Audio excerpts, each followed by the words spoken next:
And so please describe to me what the aesthetic look is exactly. More like this guy here. Yeah. So we'll go ahead and bring Oh wow, you really have to come in here? like this guy. Is this really happening? He met the other guy behind you, bro. Like, I don't know what you're talking about. I'm right into that bad boy. You can stay right there, behind the camera. Behind the camera. No, see, now you got me jealous now. That's okay. That's not no, fair. but you're more in the category like Wilfred Arnold. Okay? My man. Okay. Yeah. Arnold Ferrigno. Huh? Okay. Aesthetic.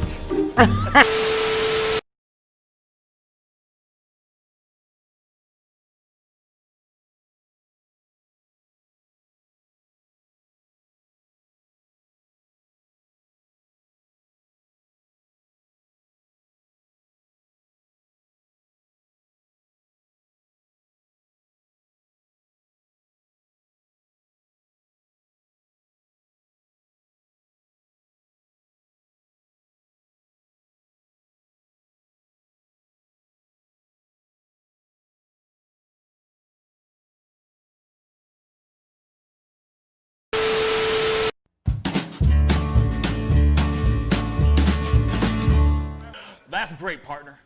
You two ever go out place everything in its proper place? That does not make sense, but we usually do go. We head to Kroger's, and we work. Oh, yeah. I've got a lady waiting for me back home also. She has the most beautiful scrotum.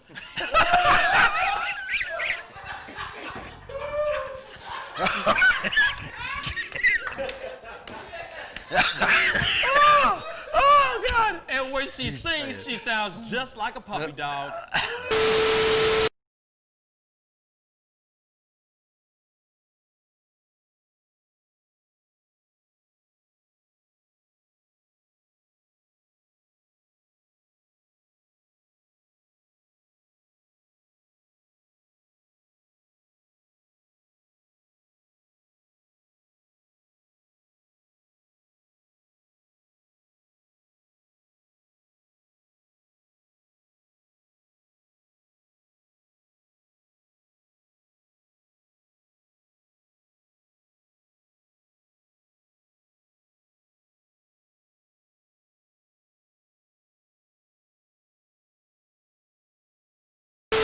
How do you nail a photo?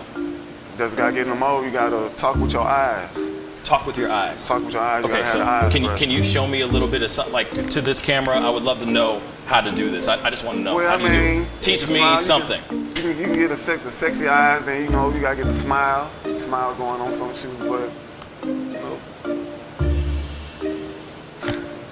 Wait, hold up. You got. I gotta when it's try time, this with you. when it's Hold time on. to laugh, I gotta try this you gotta with think you. of something funny All and start laughing. Do it again. Do it again. How do you do it?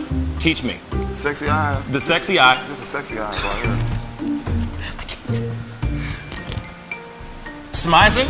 Smile. So you're smizing. Smile. Okay. And then you gotta get the. No, I look like I need to take a poop or something.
wish words were like little toy guns. No sting, no hurt, no one, just a bang, bang. Right? Is that it? Yeah, it's something like that. Just a bang, Toy bang, guns. rolling off your tongue. Toy guns. It's no smoke, no Bang, bang. bullets. Water guns. All right.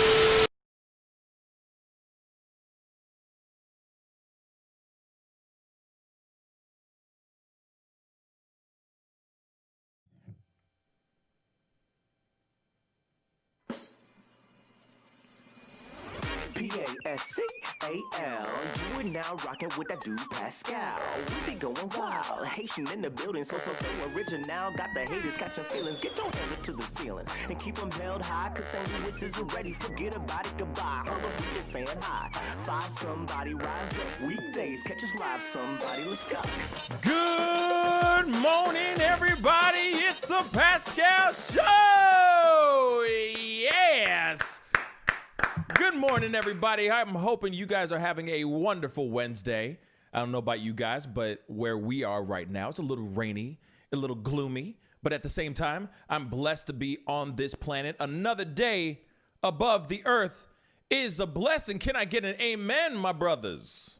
Amen. Thank you. That was the whitest amen I've ever heard in my whole entire life, but we're going to take it. Anyway, like I said, I'm just playing. I love you guys. I'm just playing. The fellas are here, Jack and Tom. Before I start saying hello to everybody and, introducing my brothers to the show, of course, there's been a lot of things that have been going on over the past couple days, over the past 24 hours. I urge everyone to, of course, anybody that's out in Minneapolis to please find peace in your hearts.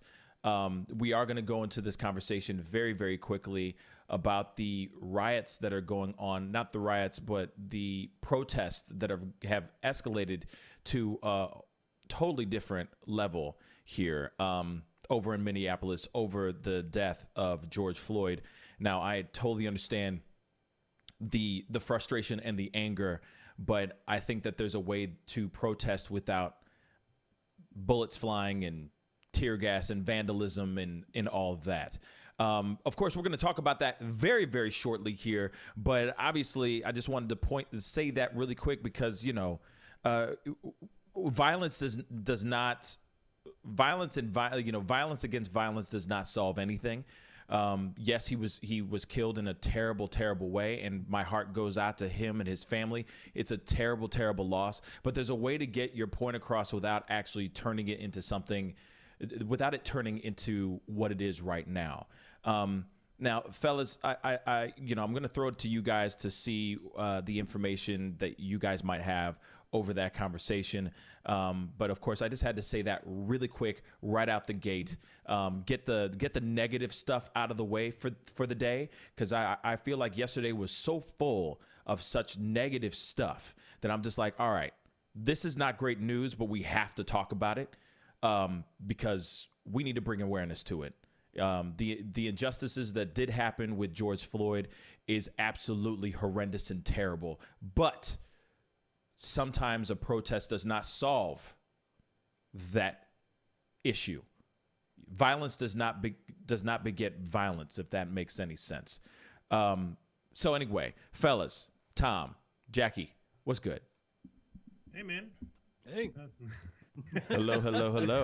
Thanks for that transition.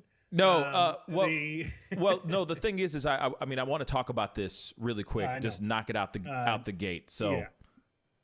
So at least what I'm seeing so far, there's police in riot gear, spraying tear gas and firing rubber bullets at protests.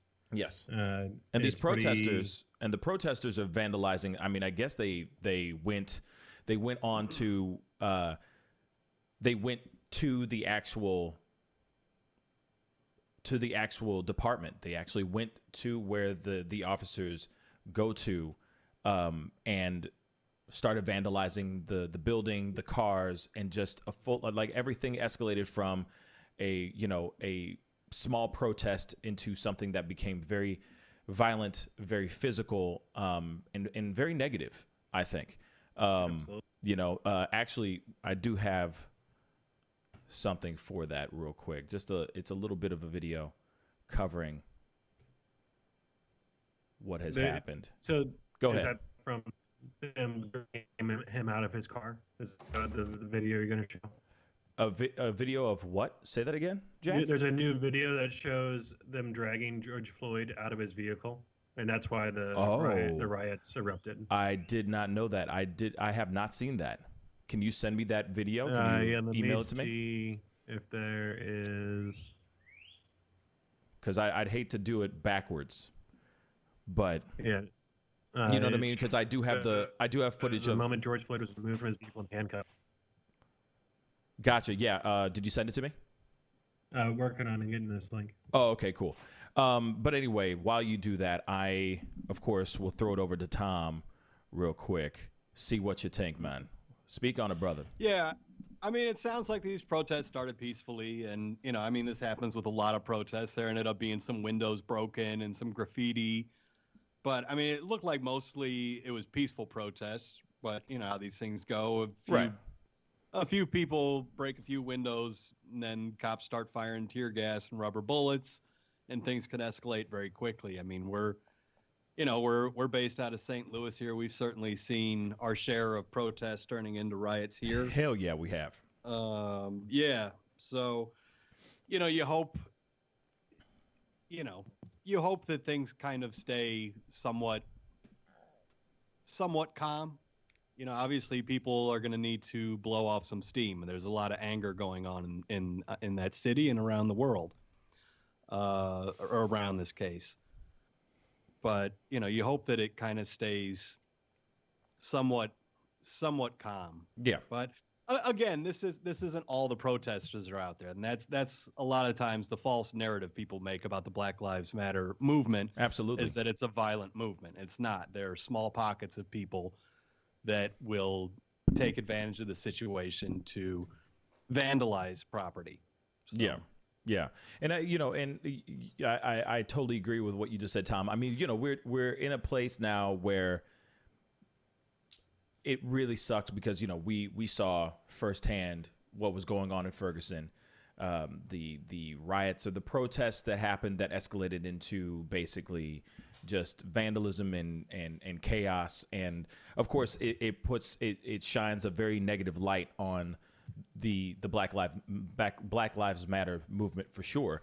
And it's unfair because, you know, all we're trying to do is get the voice out there saying that the police brutality needs to stop. But it continues to happen. And obviously we're seeing that now firsthand with this situation with George Floyd. Now, I'm assuming, Jack, did you send it to me? It's sending right now.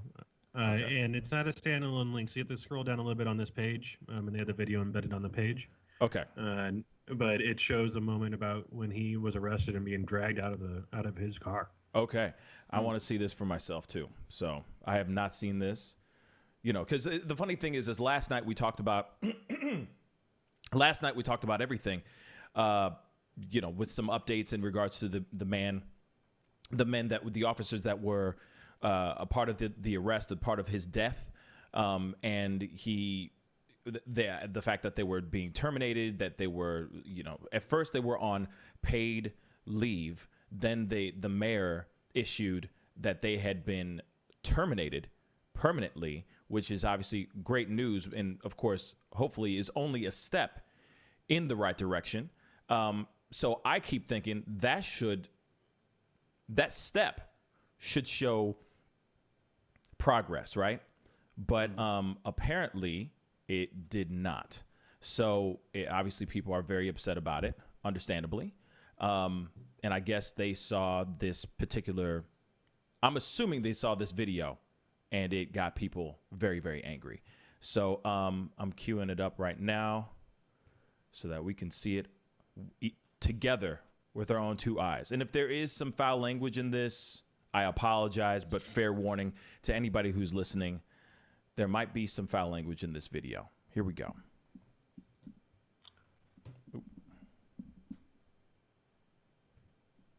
It's about 50 seconds in when they... 50 seconds in? when they actually take him out of the vehicle, but then he's on the sidewalk afterwards. Okay, let me go there. All right.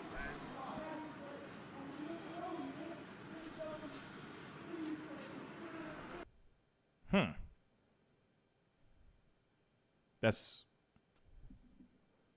confusing. And then he's just on the sidewalk. Okay, so he stands up. That doesn't look like it's a lot of fun. That looks painful. Ow.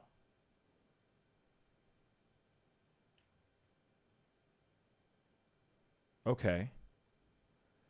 Now, so it looks like he's cuffed already. Yeah, he's already cuffed, but I'm going to go backwards a little bit because obviously I want to see the point. Okay, so they're dragging him out of the car. I'm just going backwards because I want to see this for myself. Dragging him out of the car. I mean, obviously there is some resistance there. A little bit. Maybe he's just not wanting to get out of his car. Yeah. But, I mean, it's not like he's taking swings at the officers or anything like that. None. He might be yelling. He might be, saying no. But he ain't, he ain't fighting nobody. I don't see any fists being thrown or anything like that. So I can see why people are angry. If they even saw that little bit of footage, that would tick me off too. That's ridiculous. They're walking around the truck, and then you don't see why he goes down to the ground. I don't know. It doesn't show if he did anything that caused them to place him on the ground on the side of the car. Well, here, man. Well, this is the some of the footage from the protests and all that. So we're going to show that. And this is going on in Minneapolis right now, or this happened overnight in Minneapolis yesterday. Here we go. Floyd died a short time later. Today, hundreds flooded the streets at that same intersection to protest Floyd's death. They then marched to the police station where the officers who arrested Floyd worked. Our team coverage begins tonight with Jeff Wagner. He joins us now from outside the Minneapolis Police 3rd Precinct, where a crowd is still gathered. Jeff? Yeah, this crowd, I want to say comparative to about an hour ago, it's calmed down a bit, but then next thing you know, you start to hear the sound of tear gas being fired, flashbangs being fired. We've had what believes to be rubber bullets of sorts fly not far from us, hearing people get hit. There's still hundreds of people here who are actually standing right by the 3rd Precinct, right next to the officers. It's been a pretty chaotic scene starting about 6 p.m. tonight. A far cry from what it was earlier. Now, this all started at the intersection of 38th and Chicago. Wow. Thousands packed the area for the protest at 5 o'clock, but were also spread out to remain socially distant. Organizers emphasized keeping this protest peaceful. People took turns sharing their frustrations and grief with the crowd. Chants of "I can't breathe" and "it could have been me" filled the air. A man who claims to have been one of the witnesses of Floyd's arrest also addressed the crowd. Protesters were glad to know that the 4 officers involved were fired, but they say the true justice won't be served until there's charges and a conviction. When you look at situations, you say to yourself, could this have been prevented? And that goes without saying in regards to this situation. That young man was no longer a threat once you subdued him, handcuffed him, and you had your knee on his neck. You could have very easily got up, put him in a car like you was asked to on several occasions. It's heartbreaking. I mean, we're all human beings, and we're all in this community together. It's just tough to see someone have their life ended the way it did. It is. It's heartbreaking for sure. And yeah, the protesters absolutely have every right to get out there and demonstrate the whole nine. Just do it peacefully, two rights don't make a wrong, I think. But now, from my understanding, and I could be speaking out of turn here, but from my understanding, the officers were charged and convicted, if I'm correct. They haven't been convicted. They've been charged, though. Have they? I think so. Now, like I said, I could be completely wrong. I don't believe they have been. Okay. Yeah, there's a lot of should be charged. Should be charged and convicted. Okay. Yeah, I don't believe they have been yet. Gotcha. Well, I'm really, really hoping that happens. I'm really hoping that change does happen, because we're now, obviously, this is the time. The footage speaks for itself, everybody. The footage speaks for itself. You see we just saw the video of him getting dragged out of his car. Yes, he might have been reluctant, but he wasn't throwing he wasn't throwing no bows. You know what I'm saying? The cops didn't get into fisticuffs with the dude. He was in his car. He was reluctant to he was obviously trying not to get out of his car because he didn't want to get arrested. But at the same time, that's about it. So, yeah. Then, and it sounds like these officers involved had prior use of force complaints against them.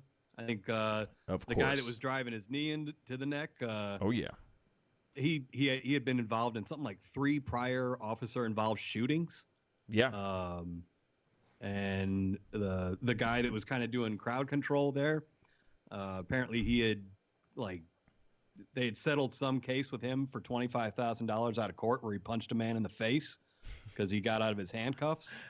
Wow. So these guys had a history. Yeah. Clearly he had a clearly. Yep. Enemy Nation just said, how did this happen in Minneapolis? They're so liberal there. I don't know. Honestly, I didn't know Minneapolis was so liberal in the first place. So that's news to me too. And I think no matter what, I mean, you could be in the most liberal part of the country or the most conservative part of the country. Police brutality is police brutality, no matter if it's a blue, purple, or red state. It don't matter. Yeah. You know what I mean? It's unfortunately that them are the breaks, my brother. Anyway, of course, my thoughts and prayers go out to, obviously, George Floyd's family. May he rest in peace. But also, my thoughts and prayers go to the city of Minneapolis too. There's going to be there's a huge need for them to start, finding a time to heal, if that makes any sense. Taking a step back and taking a breather. I know that the tension's high right now. Like I was saying yesterday, there is a nerve that's been unearthed because there's the social distancing thing going on. There's the, pro-mask, anti-mask situation going on, where we're all dealing with not having money. So there's so much frustration and anger going on right now that I feel like Minneapolis just went off like a powder keg because of a trifecta. It was like a perfect storm of all kinds of BS that happened all at the same time. And then on top of that, to add more fuel to the fire, or to set that fuse off, is the death of an innocent man. The death of George Floyd. And of course, that sets everything off. Everything. So, I don't know. I'm kind of 2 minds of that. I mean, I think with the social distancing, I wonder if those protests wouldn't have been bigger had social distancing not been in place, had we not been in a pandemic. That's true. Yeah, I don't know. I mean, you definitely got a point there. The protest would have happened no matter what. I'm just saying that you got to remember, there's already pent up anger bottled up inside of every single person that has been locked up in home, not being able to do anything that they can do, not being able to work, waiting for their $1,200 stimulus check, waiting for their PPPs, waiting for everything and anything. I just feel like not only are they frustrated about and upset, absolutely, the top tier thing is about George Floyd, but there's also that underground stuff that's been boiling in every part of this country, in every city in this country. I think that there's just that under that foundation. You know, they're obviously there to protest, but I think that there's an extra bit of anger, you know, if that makes any sense. You know? Yeah, I don't know. I mean, it didn't. I mean, outside of some broken windows and stuff like that, I mean, that was a pretty, you know, as far as protests go after a police involved, you know, well, killing, didn't really, I mean, it's not like buildings were set on fire or anything like that, although that could happen in the near future. I mean, they're going to be, you know, for lack of a better word, professional protesters that are going to be driving in there, undoubtedly. People that, you know, maybe don't even care about this case, but like to, you know, that are anarchists that like to get out and, you know, cause trouble. Yeah. And as more media moves in there and they realize that the cameras are there, I mean, I could see this getting, you know, yesterday was pretty peaceful, really. I mean, there really wasn't much outside of some tear gas and some broken windows. That's nothing, really. Yeah. I mean, yesterday, but then overnight, all this ish went down. You know, all this went down overnight. While we were, you know, ever so happily resting our heads gently on our pillows, that stuff was going on overnight, which is unfortunate. I mean, it's some broken windows. I mean, it's not really, that's small potatoes. I mean, when Michael Brown happened, there were whole buildings on fire. And that's a very, very good point. That's a very good point. You know, but I still think that no matter what, vandalism or, you know, arson, you know, is still part of something that is still bad. Doesn't matter how you know, fry the egg. It's still an egg. It's still not good. We need to find different ways to protest in a peaceful and, you know, in an effective way that is peaceful without actually, you know, destroying things, regardless if it's fire or broken windows, you know. But we got to keep moving on. So there's some other stuff that we need to talk about, which I'm very excited about because we got 15 minutes to talk about this thing. And it's a part of our top news, and I'm very excited about it. We're going to do a left turn and doing something that I'm excited as hell about. Holy cow. Mike Tyson, Evander Holyfield, back in the ring again. Man, I don't even know what to say because there's been speculation. There's been people talking about it. You know, Joe Rogan had tapped on it a little bit a few weeks back, showing footage of Tyson just boxing and all that. And Tyson's like, "Yo, man, I'm feeling like I'm ready for war again." And I gotta tell you, I don't know about y'all, but I am so hype. I am so excited about this. You have no idea. That fight is going to be epic. Everybody and their mama is going to want to see this. And what I love about it, too, is that they're doing it for charity. Tom, speak on it.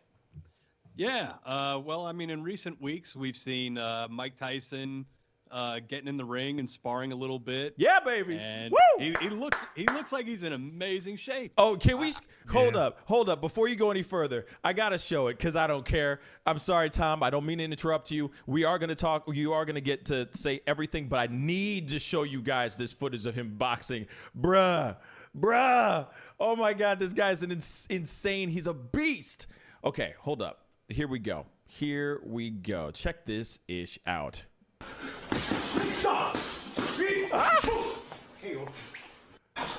Come on, baby.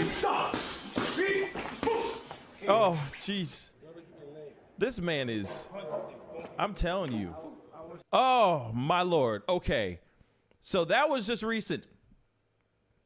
That's him training at 53 years old, y'all. 53 years old. This man is a beast. And I'm telling you, this fight is going to be legendary.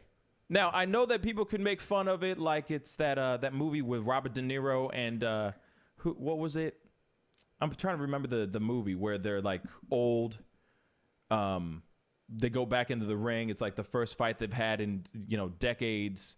I'm forgetting the name of the movie. But anyway, Rocky 5. Yeah, or just Rocky Balboa. You mean Rocky Balboa? Are you talking grudge match? It might be grudge match. It's like Robert De Niro and Stallone, right?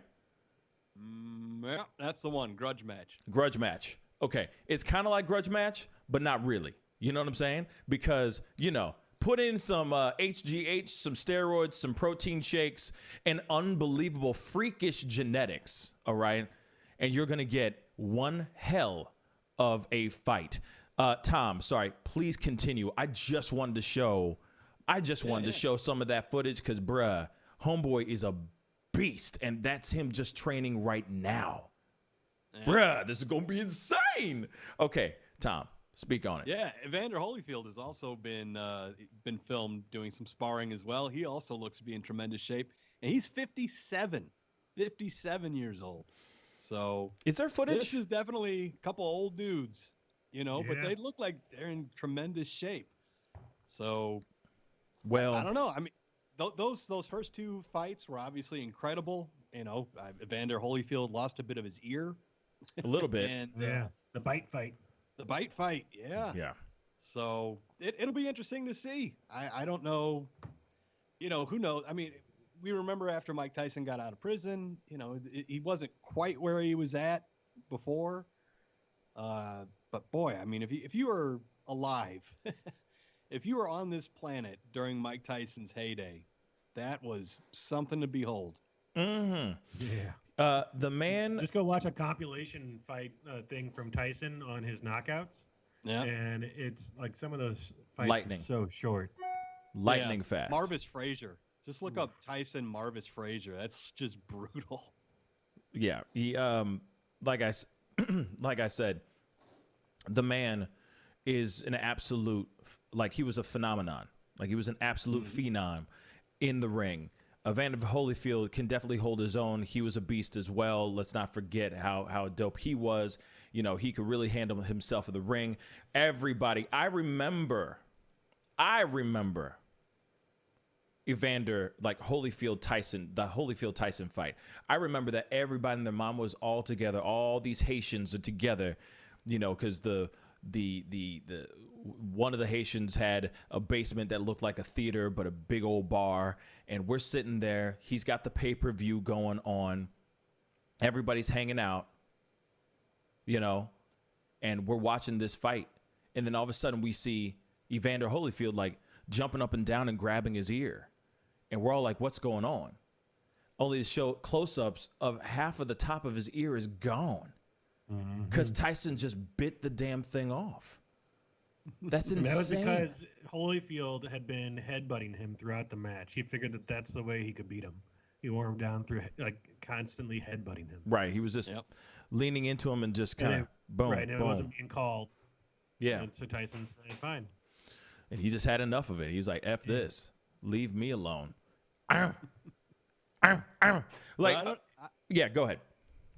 Yeah, but I mean, I should remind you that Evander Holyfield won both of those contests. That the first one he won by TKO, second one he won by disqualification. So right. It's you know, it still seems like Evander Holyfield's got the upper hand here, but we'll have to see. Okay, so Tyson's really looking forward to this fight, then. He wants to get a win. So let me say this real quick. All right, I personally saw Evander Holyfield in person, in the flesh, just this past Super Bowl weekend. And he did not seem like he was really all there. But, you know, I don't know, man. Like, I don't know. He doesn't have to talk, like, ever. He doesn't have to think about anything, ever.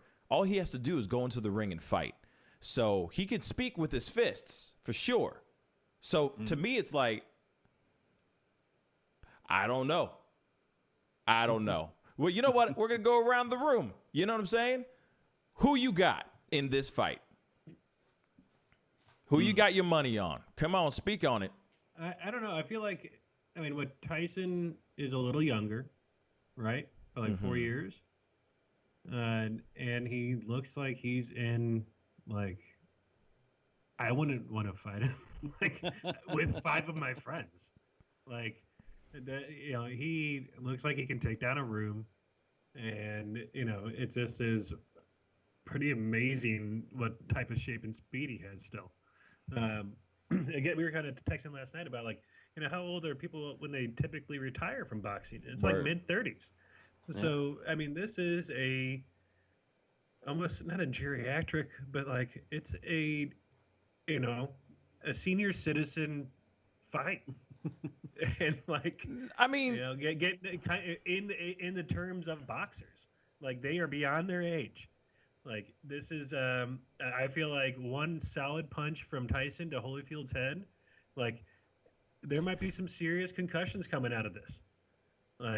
It could be an issue. What if one of them gets knocked down and they don't get back up? I imagine Tyson still punches just as hard as he did back in the day. The body has a lot, a harder time taking beatings as you get older. Yeah. And so, but Tyson's, I mean, I guess maybe not if he wasn't on steroids or anything like that. I don't know, but he still looks like he can still land a blow. Mm-hmm. I mean, I will point out that Holyfield has a 6-inch reach on Tyson. So I think at this age, slip under that, an uppercut. Whoo! I'm saying, and that's the thing though. You got Tyson who has speed. He's got that speed and power. Maybe, Evander Holyfield definitely has his own speed and power. Yes, he has the reach, but at the same time, like what Jack was just saying, if he just slips right under, he goes for a hook, he gets under that, pap! It's a done deal. Night. You know what I'm saying? Him did. You know what I'm saying? In the arms of an angel. Just did. Amazing. But it'd be amazing to see Holyfield off the mat in the air. Oh man. Oh my Lord. We could possibly see something like that. You know what I'm saying? They're talking about, you remember you remember when George Foreman came back out of retirement and re-won part of the, he won the heavyweight title, at least a portion of it. But he was only 45 then. Tyson's 8 years older. I don't know. Holyfield's 12 years older. I don't think they're going to be punching as hard as they were in the 80s and 90s. I mean, they might not. And of course, they're doing it for charity. And of course, they're going to be doing it they're obviously going to try to put on a good show. They're not going to, people are not, okay. Some people are going to want to see old Tyson, knocking somebody out in 6 seconds, right? But then there's other people that are going to be like, well, I just spent all this good money. Yes, it's for charity, but I want to see a good show. So I have a feeling that no matter what, I don't think we're going to fully see Tyson or Evander Holyfield firing on all pistons right off the bat. I feel like it's going to be a few rounds, and then they're going to start going at it. That's my prediction, because I don't think that Tyson, for example, he's known for knocking people the F out, but he also knows the importance of a good show, of entertainment. Like Mayweather versus McGregor. Mayweather could have knocked out McGregor easily, but he held out. He held back, and he kept saying, I held back because I knew that I wanted to give people a good show. That's what they do now. Yeah. So I keep thinking that Holyfield, Tyson, is going to be one hell of a fight, but it's going to be a longer one. I don't think it's going to be one where Tyson, ding, ding, pow, and then, Holyfield's out. I don't think they're going to go all in like that. You know what I'm saying? But my money's on Tyson. For sure. Can you imagine a 3-second knockout? He just comes out of the corner and just one punch. Yeah. And done. People would be like, Yep. They're like, oh, wow.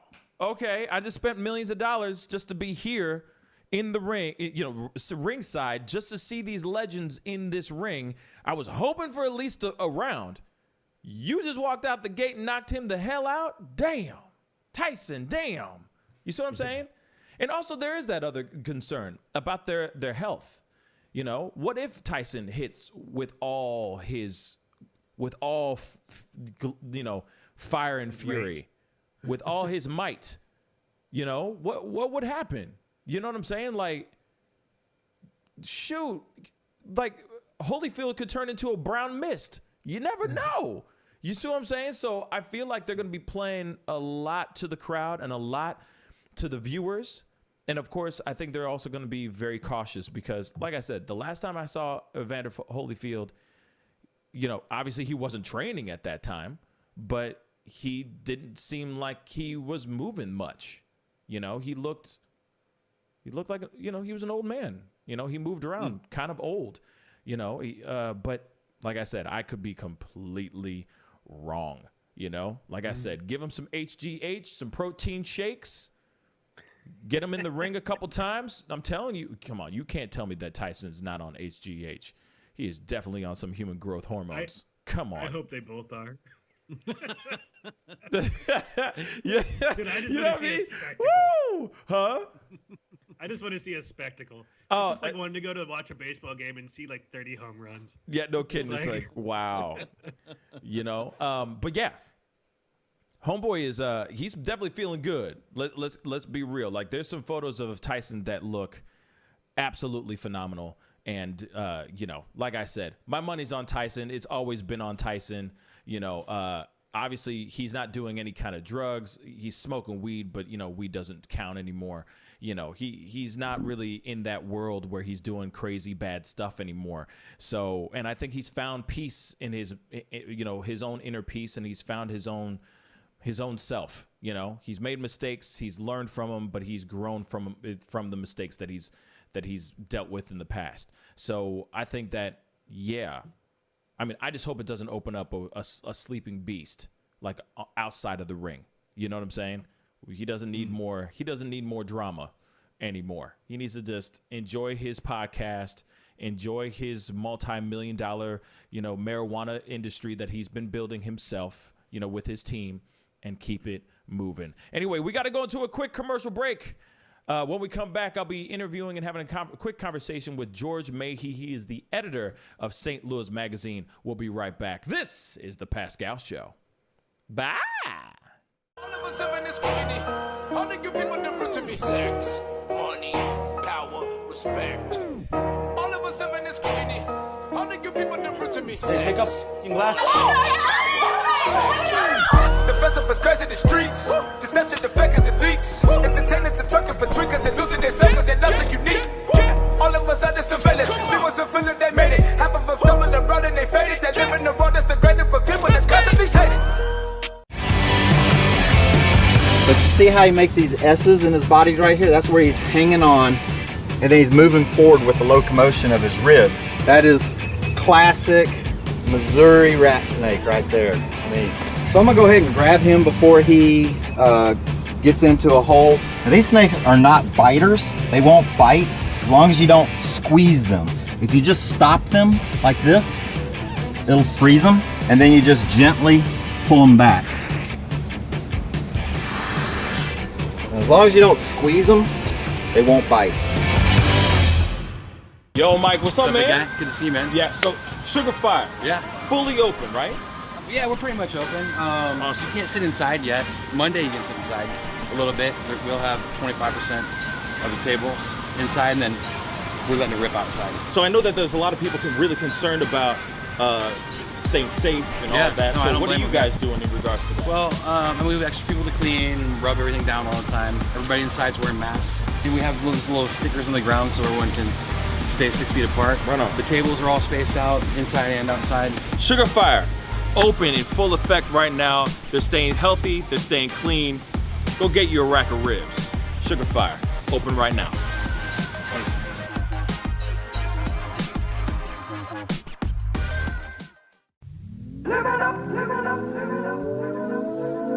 The Fur and Leather Center, providing the highest of fur and leather goods.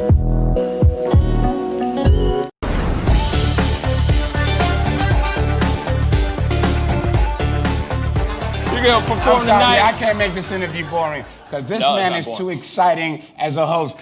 And I'm truly saying this, and if y'all can't do this, me and this man here is going to leave and go somewhere else where we can get some love. I want everyone in the building to say, I love Pascal on the count of 3. 1, 2, 3. Wow.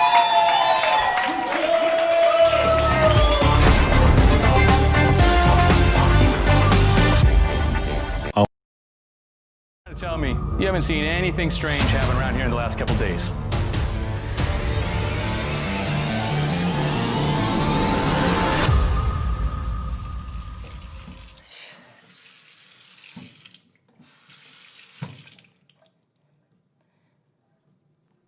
Son of a bitch.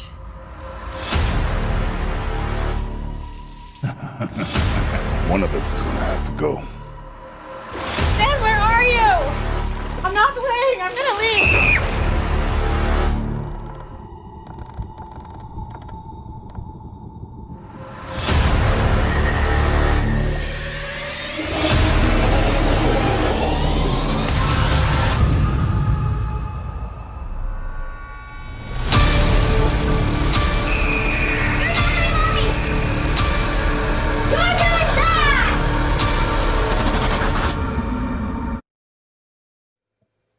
Hey, welcome back, guys. Hope you guys are doing well out there. Thank you guys so much for tuning in. And like I always say, if this is your first time checking out this show, please go click that like button on our Facebook page. And of course, to my YouTube clan, my YouTube squad, crush that subscribe button. It would really, really mean a lot. Anyway, I don't know about you guys, but I love food. I love me some food. And we got somebody on the show today who is the dining editor of St. Louis Magazine. He's doing a big event tonight at 5:30, streaming live on Zoom, called Perfect Pairings. Please welcome my brother, George Mahey, to the show. How you doing, my brother? Hey, thank you so much. I'm doing great. Yeah, speaking of love and food, that's my job, man. It's great. You're really lucky because you get to go everywhere for free. You get to eat everything for free, man. And of course they're sitting there sweating bullets to make sure that you get the best plate ever. Well, we've got to clear a few things up. I don't eat for free. I try not to eat for free. How's that? That's fair enough. But yes, what the second thing you said is true. I mean, when restaurant guys know that there's a guy with a pen in his hand, you're going to get a little different plate of food than the average guy. That's why I try to go in anonymously. I try to, sit in the corner, and it's better if I can just be the everyman, and I can give you a better report that way. Right. Well, let me ask you, how does one, before we go into perfect pairings and all that, how does one become a food critic? It's, I want to say I got lucky because I did get to do this, after 35 years in the business. Yeah. That's how I got into it. Otherwise, it's kind of tough because, everybody's a critic. We've all got we can all get onto Yelp in a hurry and make some comments. But, I feel like I've got a little street cred because I did it all my life. And after I got out of the business, I looked, I said, hey, let me write one of these articles. And St. Louis Magazine let me do it. Then they let me do another one. And actually, this was back in the 90s. So I've been doing this kind of on and off since then. But it's a great job. And I get to meet a lot of people and eat a lot of great food. And, it's one of the best jobs in town. Let's face it. Yeah, no kidding. You get to eat, you get to talk about food, and sometimes you get to drink, and most of the time it's for free. We're just gonna say that. Anyway, no, but that's dope. Don't get me in trouble. Yeah, I'll try my best not to get you in trouble. But that's really, really incredible. So let's talk a little bit about this perfect pairings, because I know you have something coming up tonight at 5:30 Central Standard Time. Perfect pairings. What's this all about? What's that all about? Well, it's the first of a series, I hope, of food pairing events, and we're going to take a chef and ask him to do an item and ask him to pair it with something to drink, and throw that all together and see what comes out. And we're kicking it off with Mike Johnson, who, you know Mike, I know Mike, and for people that don't know Mike, they should tune in because he's he's kind of a no filter, loose cannon kind of guy. You never know Yeah. what's going to come out of his mouth. And Yeah. I just think it's going to be a lot of fun. I couldn't, hope for a better guy to start this off with. And he's, I'll tell you right now, he's got a few surprises up his sleeve. Oh, I bet he does.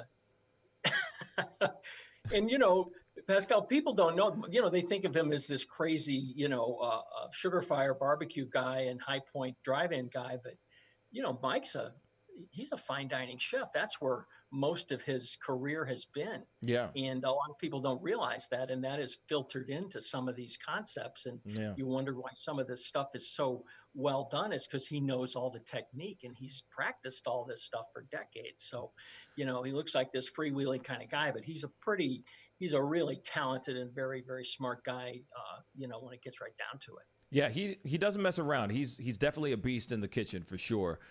He wouldn't have such a fantastic and such a successful franchise on his hands if he was so bad at it, right? So no, yeah, you're right. I mean, he's he's one of the best in town. He's one of the more colorful guys in the business for sure. And, we're going to talk about a dish. And again, this is Father's Day coming up. So I asked him to do something Father's Day related. Mm-hmm. And I had no idea what, he's come up with, but it's fun. I'll tell you that. And, and we're going to get into a little bit of what Sugar Fire is all about and how it, how some of his companies were before we all got hit with this epidemic, and then how he's going to, pivot coming out of it. And, he's always got good ideas, very creative guy, in the kitchen and otherwise. So, we hope to nail all this in half an hour tonight. So we'll just, we'll see. And I think we're going to take some questions too. We just thought about doing that. And I don't think that's a bad idea. So it could run longer than 30 minutes it's possible. I mean, Mike and I can talk all night. So, you could tune in at 9 p.m. and we can still be going. Yeah, that's very true. I mean, obviously you guys are both talking about things that you love the most, which is food. So I can see that being something that can last for a very long time, Yeah, food guys can talk forever. And, you mix a little alcohol in and we just go and go and go. But, that's part of the business is it's a tough business. I mean, people, I think, realize that now more than ever. I think everybody's been reading about food in restaurants, in the last couple of months more than they ever have. I think, and not that the virus is a good thing, but it's a good thing in that way that it's really opened people's eyes to really how difficult the restaurant business is, and hopefully given them a greater appreciation for it when they do get back out and hit the restaurants again. Yeah, absolutely. What are you guys doing? What is St. Louis Magazine doing different right now in regards to dealing with the pandemic? Well, it's, it changed everything. Everybody's life changed overnight, and it did for us too. Fortunately, when all this happened, we were in the middle of a print cycle, so we were able to pivot a little bit and change some content. Otherwise, we're a monthly magazine, and basically we're what we write is about a month out. So we caught ourselves right in the middle of it, and we really changed a lot of the content to be obviously COVID related, and we did. I was especially proud of this. This just came out, Pascal. This is the June edition, and I don't know if you can see that. Yes. But I just think that's an awesome cover, and I think it's an award-winning cover. If you can see the soldiers, the doctors and the nurses and the chefs and the delivery guys, but I think that's got award-winning potential. So there's a lot of there's Beyond the Call is the theme of the June issue, but there's dining stuff in there too. But we can't go out and review restaurants right now, so we're kind of having to write different articles and look at it a little bit differently. So we put something on again, with Father's Day coming up, the 12 best butcher shops in town. And we did a little thing on beer making at home and wine making. Oh, that's cool. I thought, hey, isn't that cool? I mean, if you're stuck at home, it's time for a new hobby, maybe, and a lot of people don't know how easy it is to brew beer. And I didn't know how really easy it is to pick up grapes and actually make wine at home. So anyway, we're figuring out ways to adapt, but I can't wait till we can get back out to the restaurants again and start reviewing them. But I think that's going to be, we're gonna hold off, I think, a little bit longer on that. It'll probably be this September issue before you see another restaurant review. That's just, I think everybody's comfort factor is just not quite there yet. Yeah, well, yeah. I mean, of course, everybody's very, very nervous about things, and of course, everyone's being cautious. Everyone's trying to take the very cautious step forward before they step outside and just deal with the natural the natural wonders of life nowadays, which is totally understandable. I don't blame them at all. No, you can't blame them, and you know, it's one size doesn't fit all. What's right for you might not be right for me. And yeah. And somebody said, "Hey, you're the dining guy, man. Why aren't you out reviewing these restaurants?" And I said, "I'm not in any hurry to go inside right now. I will go. Right. You'll find me on a patio probably very soon, but you know, everybody has to go at their own pace. And like you said, we can't fault anybody for any of those decisions because it's just uncharted territory for everybody. And some people couldn't wait to get outside and go. You know, they can't wait to get back in restaurants. Exactly. And, some of us are, you know, taking our time a bit. Yeah, you know, and there's nothing wrong with taking a little bit of time for sure. So so Perfect Pairings is going to be on tonight at 5:30. And where is it going to be? What platform is it going to be on? Like, where can people actually go to see it? It's going to be a Zoom on Zoom, and you can register at stlmag.com.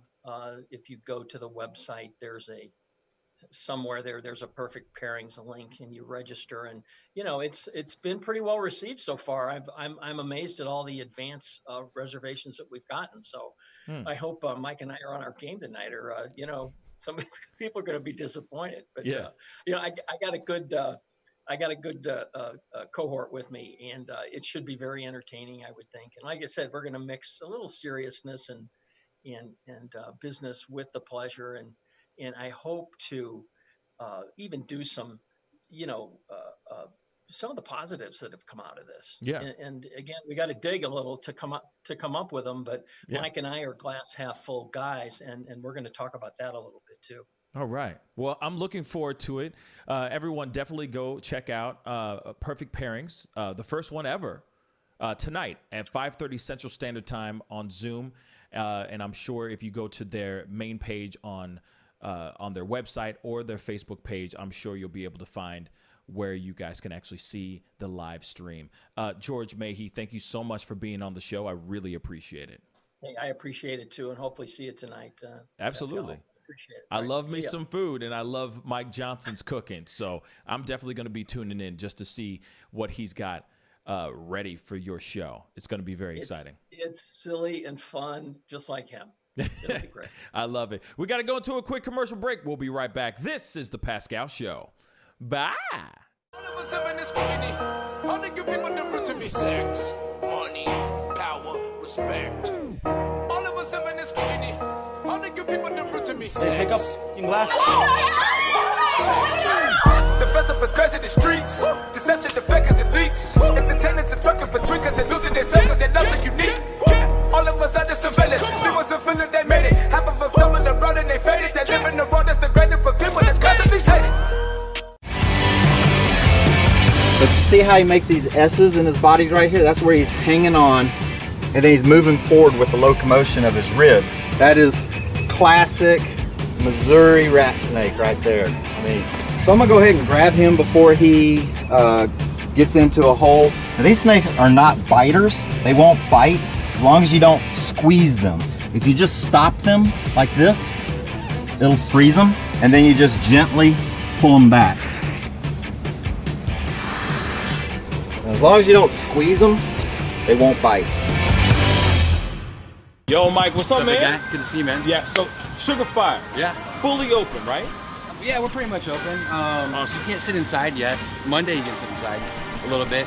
We'll have 25% of the tables inside, and then we're letting it rip outside. So I know that there's a lot of people really concerned about staying safe and all of that. No, so what are you guys doing in regards to that? Well, we have extra people to clean and rub everything down all the time. Everybody inside's wearing masks. And we have those little stickers on the ground so everyone can stay 6 feet apart. Right on. The tables are all spaced out, inside and outside. Sugar Fire, open in full effect right now. They're staying healthy, they're staying clean. Go get you a rack of ribs. Sugar Fire, open right now. Thanks.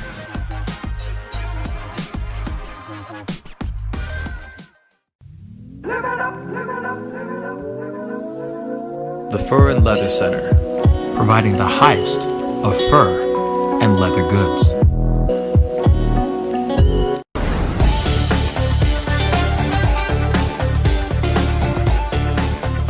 You're gonna perform tonight. I can't make this interview boring because this man is too exciting as a host. And I'm truly saying this, and if y'all can't do this, me and this man here is gonna leave and go somewhere else where we can get some love. I want everyone in the building to say, I love Pascal on the count of 3. 1, 2, 3. Wow.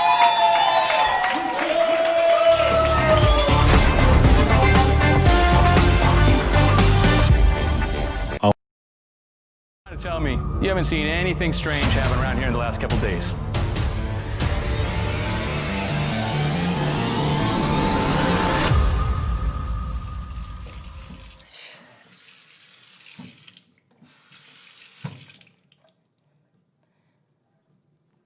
Son of a bitch.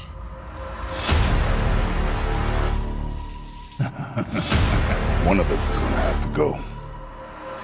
Ben, where are you? I'm not playing. I'm gonna leave.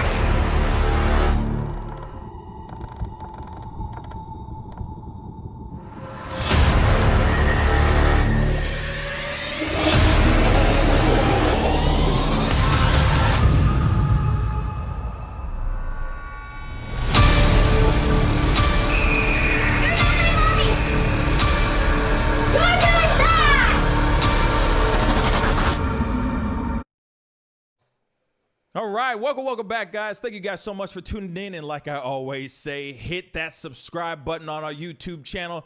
We're halfway to our point. We are halfway to where we are trying to get to our goal. So please go hit that subscribe button. Tell your mom, tell your aunties, tell your baby mamas, your baby's mamas, the whole 9, that this show, The Pascal Show, exists. Anyway, I got somebody very special on the show today. All right, he's a financial advisor, an investment advisor. He owns his own company called Awoye Capital. Please welcome my brother, Jordan Awoye, to the show. What's a guam, my brother? How you doing, man? No complaints, brother. Thank you for having me, man. It's a pleasure. Anytime, man, anytime. I've been wanting to get you on the show for a while, and then I was just thinking about it. I was just like, you know, I'm scrolling through Instagram and all that, and then one of your photos popped up, and I'm like, man, this is the perfect time to have him on the show, because a lot of people are going, man, what are we going to do? Like, what are we going to do about money? You know, like, how are we supposed to deal with money right now? And how can we secure the bags? You know what I'm saying? So before we jump all the way into money and investments and securing the bags, what I want to know from you is, well, first off, I know you got a very interesting story before you started Awoye Capital. So tell us a little bit about yourself and who you know, what you do, before you became a financial advisor. No problem. I haven't told this in a little bit. I mean, before finance, I was supposed to be a physician. I went to school for medicine initially. And, you know, I went to school, Eastern New Mexico, bio pre-med major, graduated top of the class, that whole jazz. But I played ball. That was the main goal. And biology was just something I did because it sounded good. And I knew if I learned the body, it would make me a better basketball player. So that's the only reason I did bio at the time.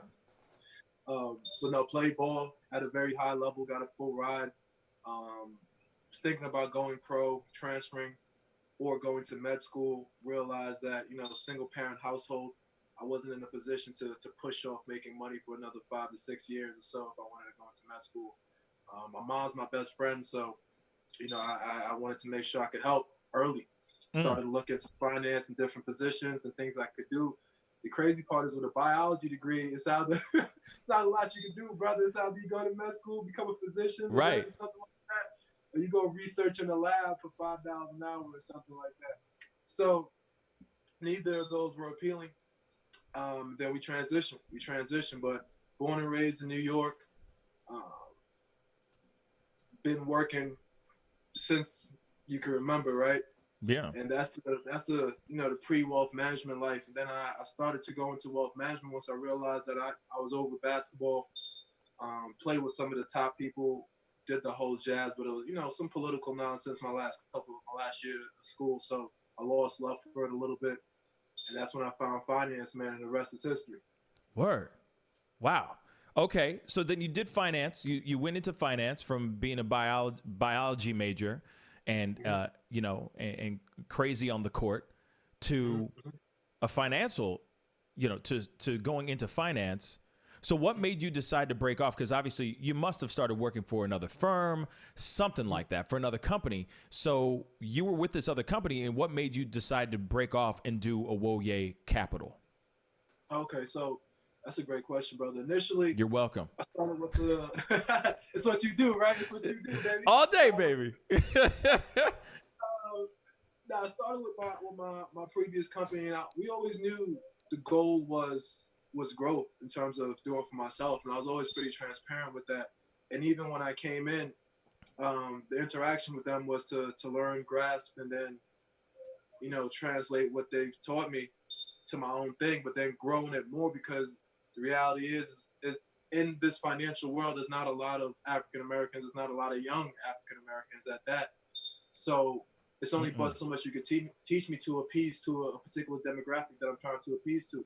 So I have to lead myself, you know what I mean? And start to find other ways to speak to the community I'm trying to help. Yeah. So with that said, started to take all the licenses, every bar, every education, everything that will make me the most qualified possible at a very early age so I could lead myself.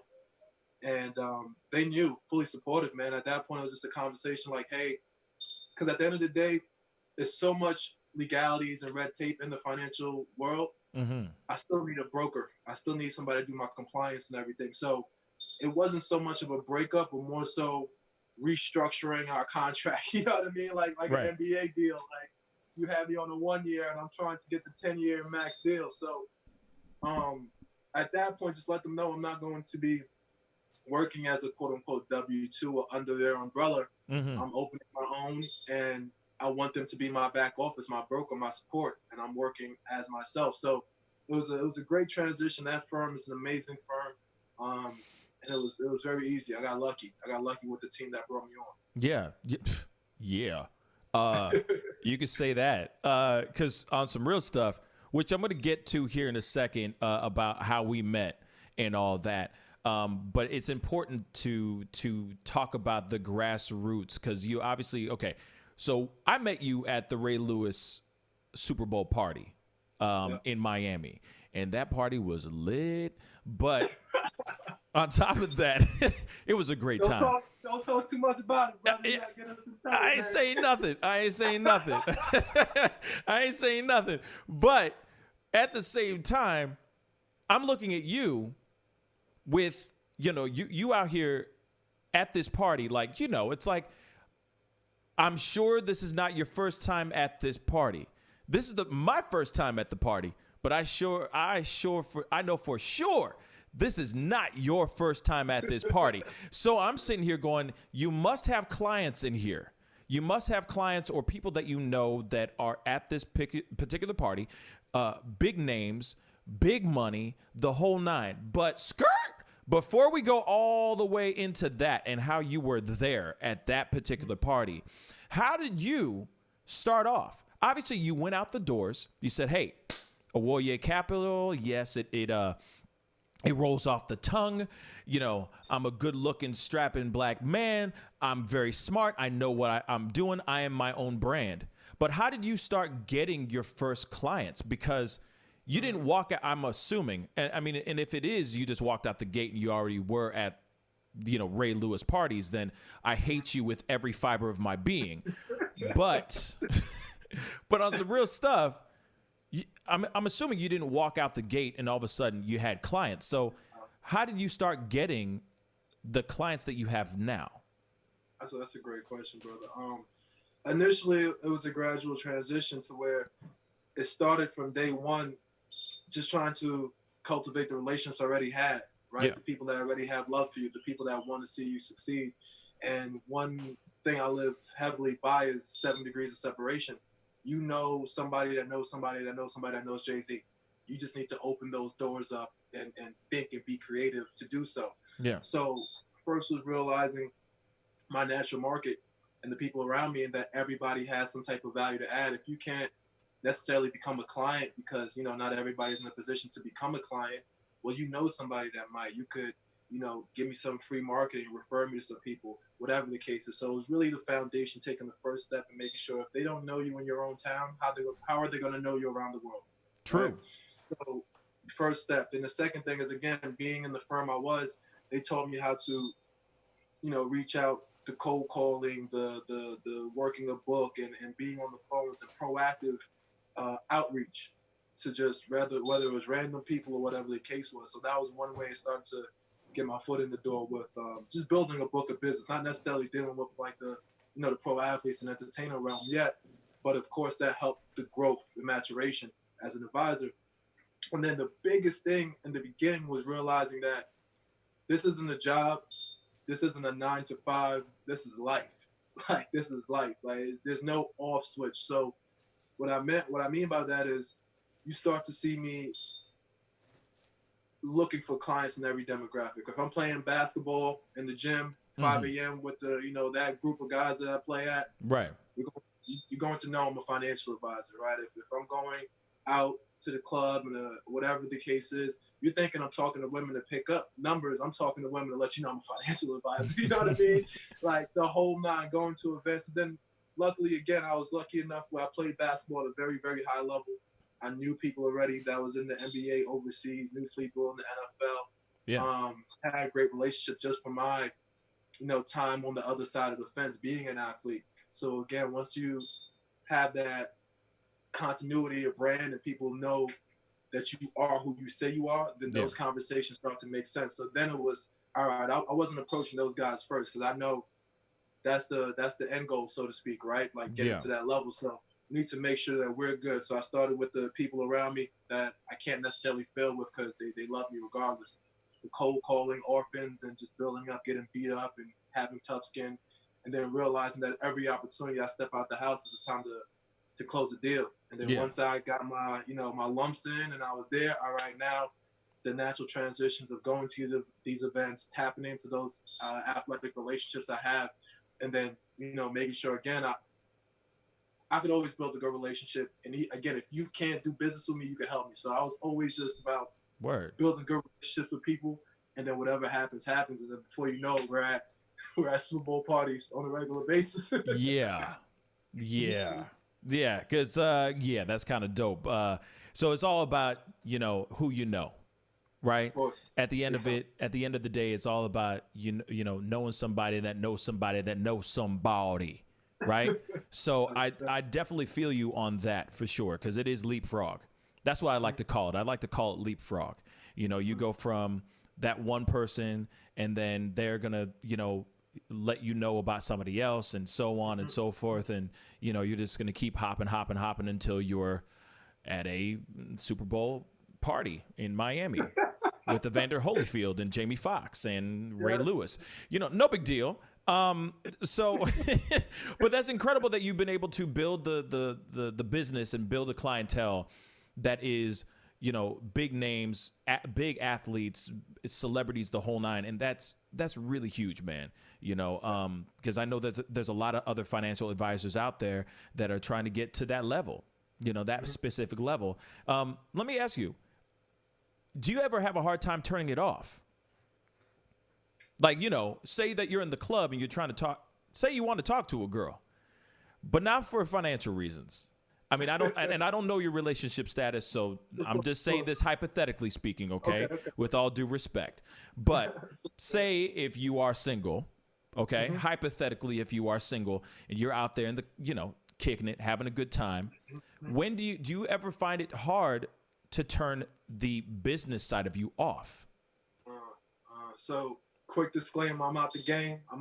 Quick disclaimer. Oh, he's out the game. Okay, quick. I'm out the game. So, you know, I got a lady wiped up. Oh, okay. Congratulations, you know, just a quick disclaimer. Man. But hypothetically. Yes.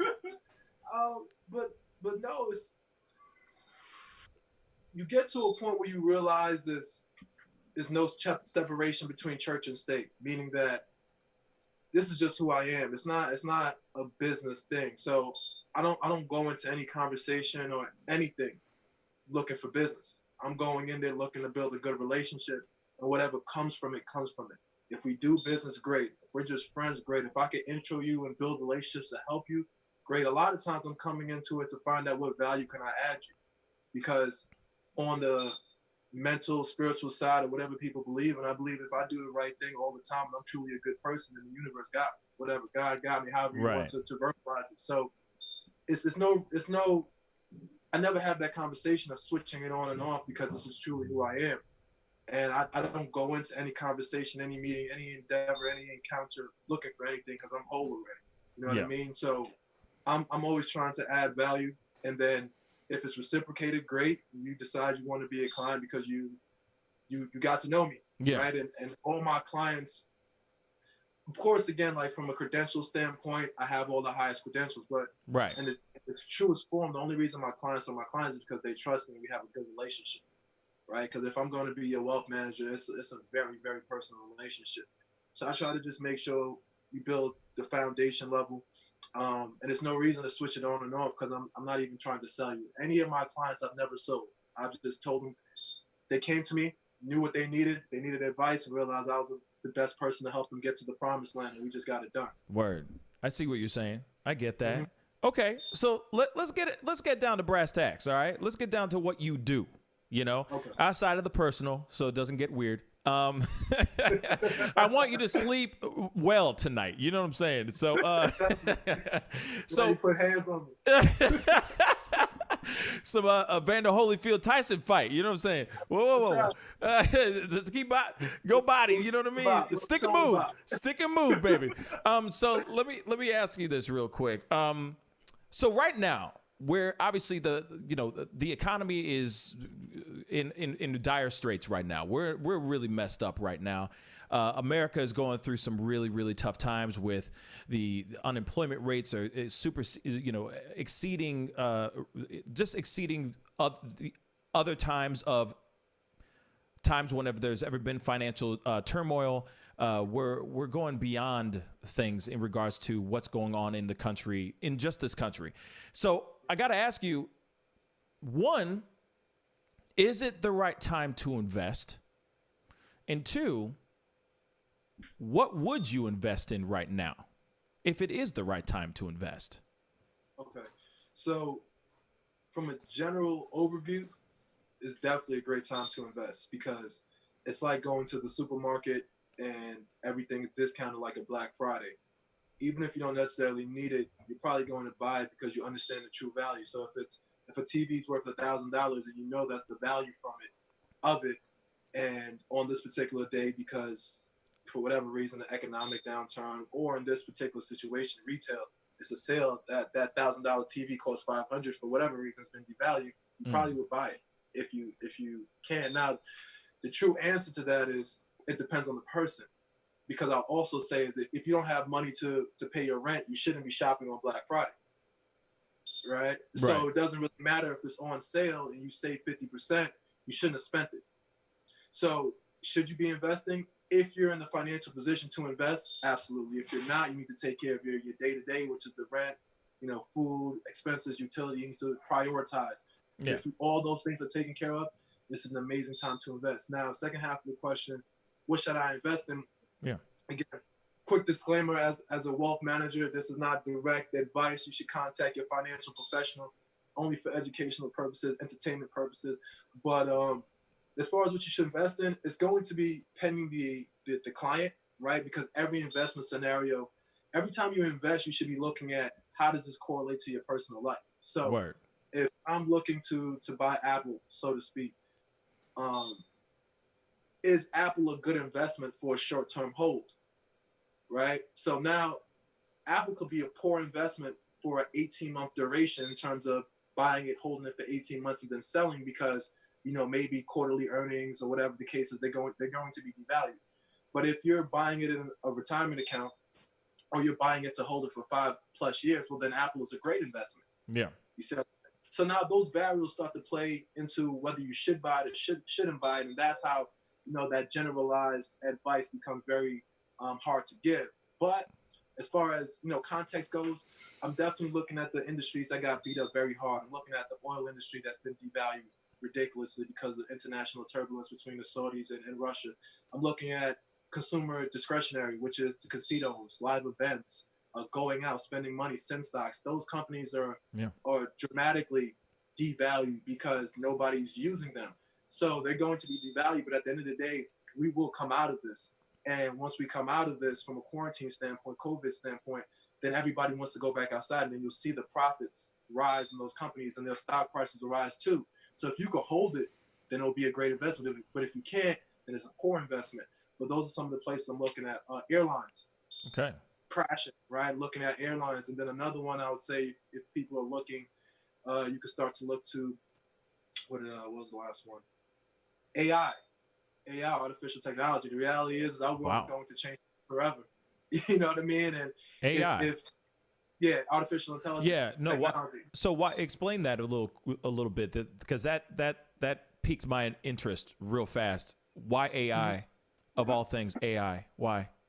Because right now, from a technology standpoint, AI is the next level of technology, so to speak, right? So it's a heightened tech company. But the reason why you want AI is that everything's being streamlined. What's happening is that our economic cycle is changing and our business cycle is changing. A lot of people are about to start doing work from home, as we can see, and companies are going to let employees work from home on a regular basis. Now, because of COVID-19 being forced to stay home, these companies were also forced to implement technology and practices that could streamline and take out their employees. So now you don't need employees to do 60% of the work that they used to do, which means that you have to get technology to give you a Zoom call, a DocuSign. And then also now from a marketing perspective, these companies are going to want to be even more efficient about where their money goes. Hence the reason why if you search something or you look something up on your computer, all of a sudden you start to see a bunch of ads there, right? Yeah. It's just so to all of a sudden, as soon as you look up that pair of Jordans or whatever sneakers, you start to see ads for it, because in the business cycle, everything's going to be based on efficiency. And once it's based off efficiency, and we start to see that business cycle create itself, and it's, monkey see, monkey do, in regards to once one company proves it's profitable, all companies will follow suit. So now from an efficiency standpoint, everybody's going to start to gravitate to AI because it'll create a streamlined way to do business. And at that point, where the money flows, that's where the stock price rises. Gotcha. Well, then let me ask you one other question real quick. Real estate. Investing in real estate. What are your thoughts? Depends on the person, but from an overall perspective, I support it. Now, the thing is, investing in real estate will always be a great idea if you could, you know what I mean? If the person is in a position to do so, they know what they're doing and they have the right resources. One thing I always bring up is that a lot of people should start looking to something called REIT, Real Estate Investment Trust. That's a way to invest into real estate, but you could do it through the stock market. So I don't have to deal with tenants. I don't have to deal with, closing costs. I don't have to deal with a lack of liquidity, because sometimes it's hard to get your money out of real estate. Yeah. And if you live in a place like New York, which is not a tenant-friendly state, meaning that they make it hard for landlords to evict and do the whole nine, then dealing with real estate could be a very, very tough deal. So with that said, I think real estate makes sense, but I also think that even like myself, I gravitate more to REITs because it's simpler. Yeah. And then lastly, the thing is, if somebody's listening, they're probably thinking like, well, what about the rental income or whatever it is? So a REIT is where real estate investment trust, a REIT is where you have everybody pooling their money together into this fund, and you have a manager that's going out to buy real estate. And now this REIT, this pool of funds owns a bunch of real estate. So they own a bunch, like Mall of America, some hospitals, maybe Giant Stadium, whatever the case is. Mm-hmm. And now, legally, from an IRS standpoint, that REIT has to pay out 90% of its profits to remain a REIT and to get the pass-through tax benefits. All that means is that they have to pay out 90% of their profits as a dividend. So what is that? That's rental income. Yeah. So now you're getting rental income just like if you were to own a property, So that's the way you can start to bridge the gap in terms of, buying tangible real estate, or you could buy a REIT. Yeah. Okay, because I know that there's a lot of people that are scared and worried about investing in pretty much anything right now except for stocks. But I know a lot of people are very worried about the real estate market, that things are going to crash. Everyone's always saying that it's teetering right now, that the real estate market is the real estate industry is going to crash at any point now, especially with what's going on right now. I mean, obviously people are, protesting to not even pay their mortgage, to not pay rent, so on and so forth. Understandably so. I mean, there's, half of America is out of work or furloughed right now. Yeah. So I can understand people being very concerned about investing in real estate to begin with, or investing in anything for that matter, because everyone's wanting to hold their money. But what were we going to say, Jordan? No, I was going to say that's the thing though. People don't realize crashes are the time to invest. That's when people become millionaires.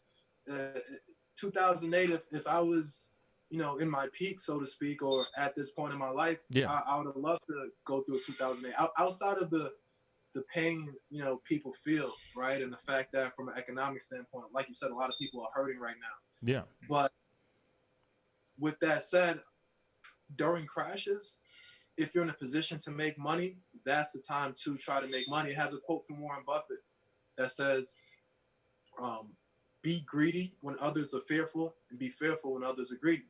So now people are fearful and that's a contrarian way of thinking, to where you don't move with the masses, because the masses usually doesn't know where to go.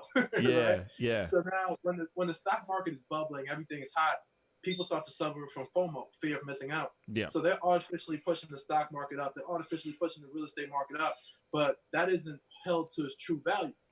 So now again, what happens is emotions start to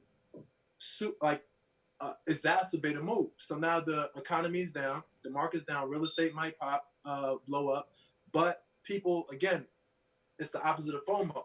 So instead of fear of missing out and you're throwing all your money in, now you're just fearful of losing. So you're not throwing your money in, which is pushing the value down. So not to say that it won't crash, but understanding you need to shift your way of thinking to realize what's a true opportunity and what's not a true opportunity. Right.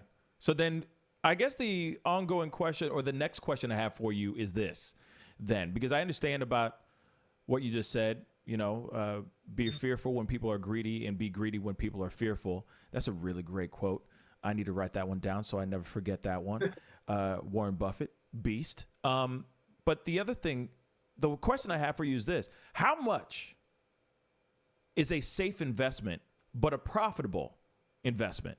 Now, I understand that everyone's income and everyone's money is different, right? But how can one secure the bags in the right way without losing their shirt? You see what I'm saying? So like, what is something that you would say to somebody that says they only have a certain amount of money in the bank account?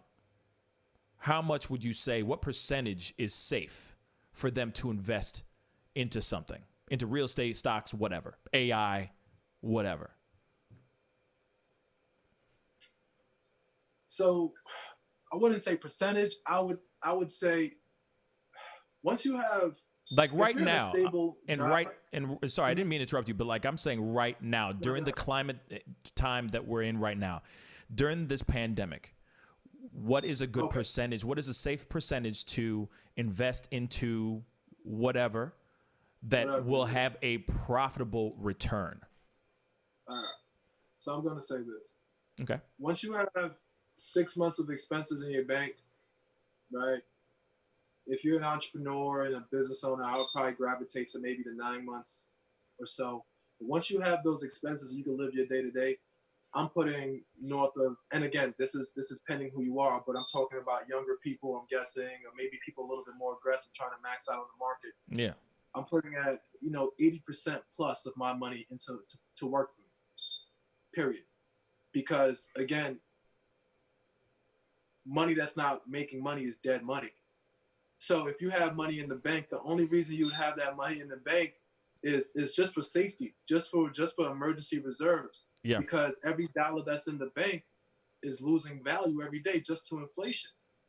So unless you're close to retirement, or you're gravitating to a different stage of your life. But if you're in that upstart, have to go get it, secure the bag, well, go secure the bag. There's no time to be fearful. There's no time to hoard or look for safety. Once you have your day-to-day expenses, you invest 100%. Now, whether that's stock market, real estate, or investing in yourself and starting a business, by all means, but put your money to work for you. All my money right now is tied up. It's working. Period. Word. Thank you for saying that. What you just said was dope. You know what I mean? Money in the bank is dead money. You know, if you're not using it and it's just sitting there collecting dust, it's dead money. I love that. You know, thank you so much for saying that. Now I'm going to invest everything. I'm going to go for broke. I'm totally kidding. I'm not going to do that. I'm not that crazy. I'm not that crazy. I'm not that crazy. Come on now. But no, but that's some really great advice. And I know that there's a lot of people that are listening and watching right now that could really use some of that advice right now, just investment ideas and, you know, so on and so forth. But Jordan Owoye, thank you so much for being on the show. Can you let everybody know where they can find you and all that? Because I'm sure they're going to want to ask more questions, stalk you in a tasteful manner, the whole nine. Hey, tasteful, distasteful, go to town. So, you know, right now we're revving up the marketing aspect. So the primary platforms right now is Instagram. You can add Jordan Owoye. That's my personal page. You could go to the company page, which is Owoye Capital, at Owoye Capital. OwoyeCapital.com is our website. And then we also, just because of everything going on and, you know, just knowing the plight of our people, everybody wants to invest and learn money. I created an e-course to teach people, you know, to talk about personal finances, how to invest in the market, because a lot of times people are trying to invest in the market because they know they should be, but they don't know what to do. They don't know the right questions to ask. They don't even know if they should be investing in the market. So I created a really tight e-course to help people get that financial literacy. So that is the language of money. I think it's the language of money.thinkific.com. But if you go to my Instagram page, you'll see it at Jordan Owoye, at Owoye Capital, Instagram, OwoyeCapital.com. I love it. I love it. And I'm going to say this too. Y'all need to go check out Owoye Capital if you're looking for some financial advice.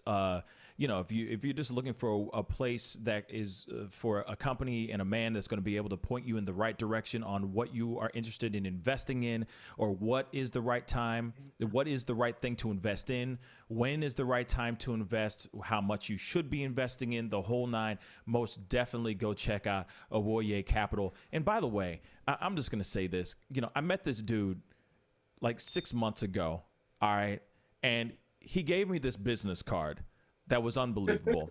And I'm going to keep it real funky with y'all. I still got the business card.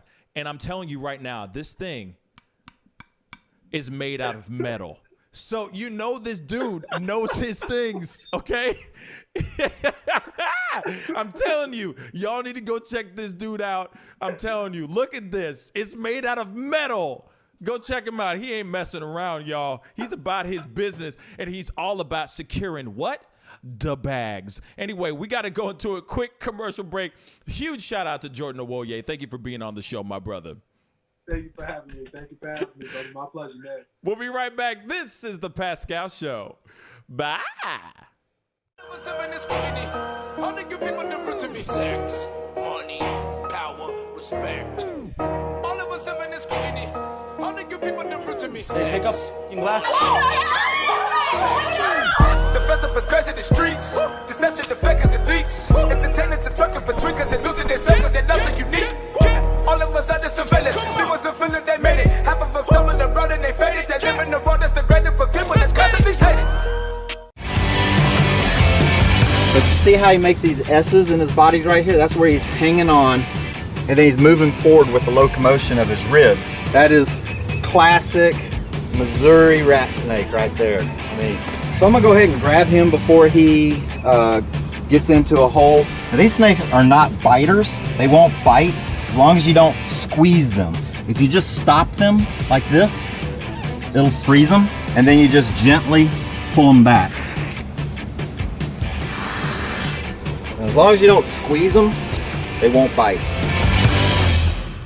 Yo, Mike, what's up, man? Good to see you, man. Yeah, so Sugar Fire. Yeah. Fully open, right?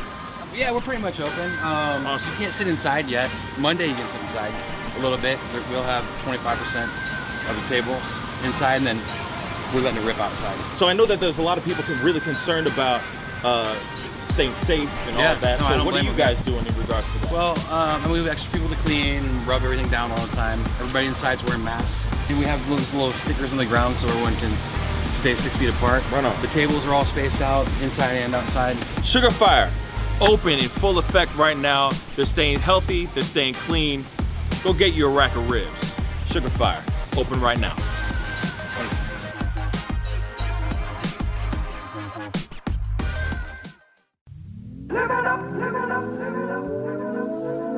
The Fur and Leather Center, providing the highest of fur and leather goods.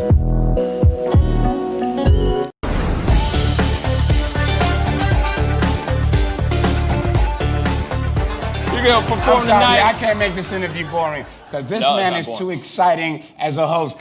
And I'm truly saying this, and if y'all can't do this, me and this man here is going to leave and go somewhere else where we can get some love. I want everyone in the building to say, I love Pascal on the count of 3.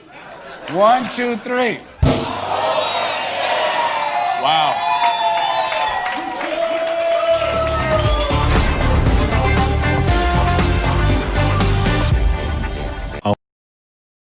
Tell me, you haven't seen anything strange happen around here in the last couple days.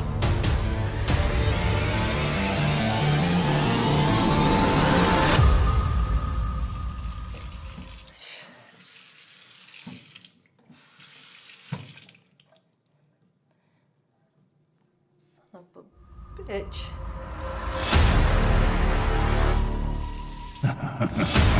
One of us is gonna have to go. Ben, where are you? I'm not playing. I'm gonna leave.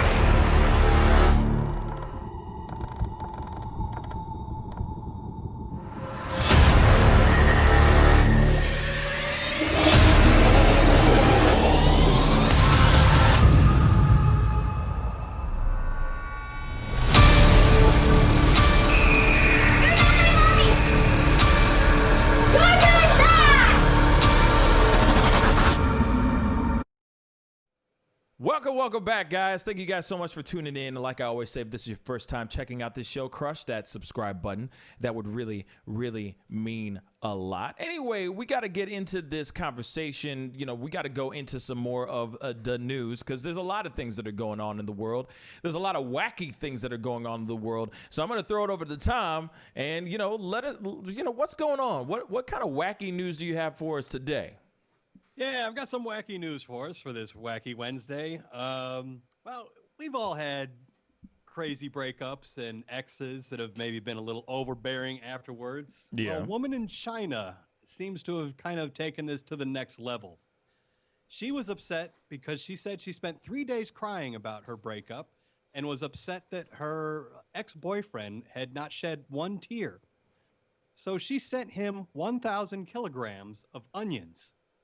Of red onions to his door. You can imagine, he came home. There were, I don't know how many bags this took. There's a picture of it somewhere here. But oh my God. He came home to discover 1,000 kilograms, which is roughly 2,000 pounds of onions outside his door. That's hilarious, man. Were they peeled? Were they peeled? No, they were just in bags. Like you'd buy them at the grocery. I mean, like trash bag size bags of onions. What the hell? What the hell? Why would you do that? Why would you do that, man? Wow.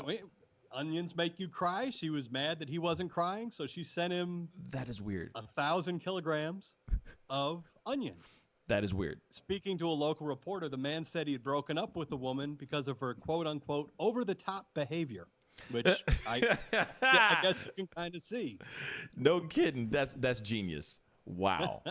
Wow. Okay. What else? What else is going on? Holy God. All right. Scientists that are working in the Antarctic have been studying penguin guano, the penguin droppings, penguin poop, and trying to decipher what the effect of penguin poop is on glacial trends.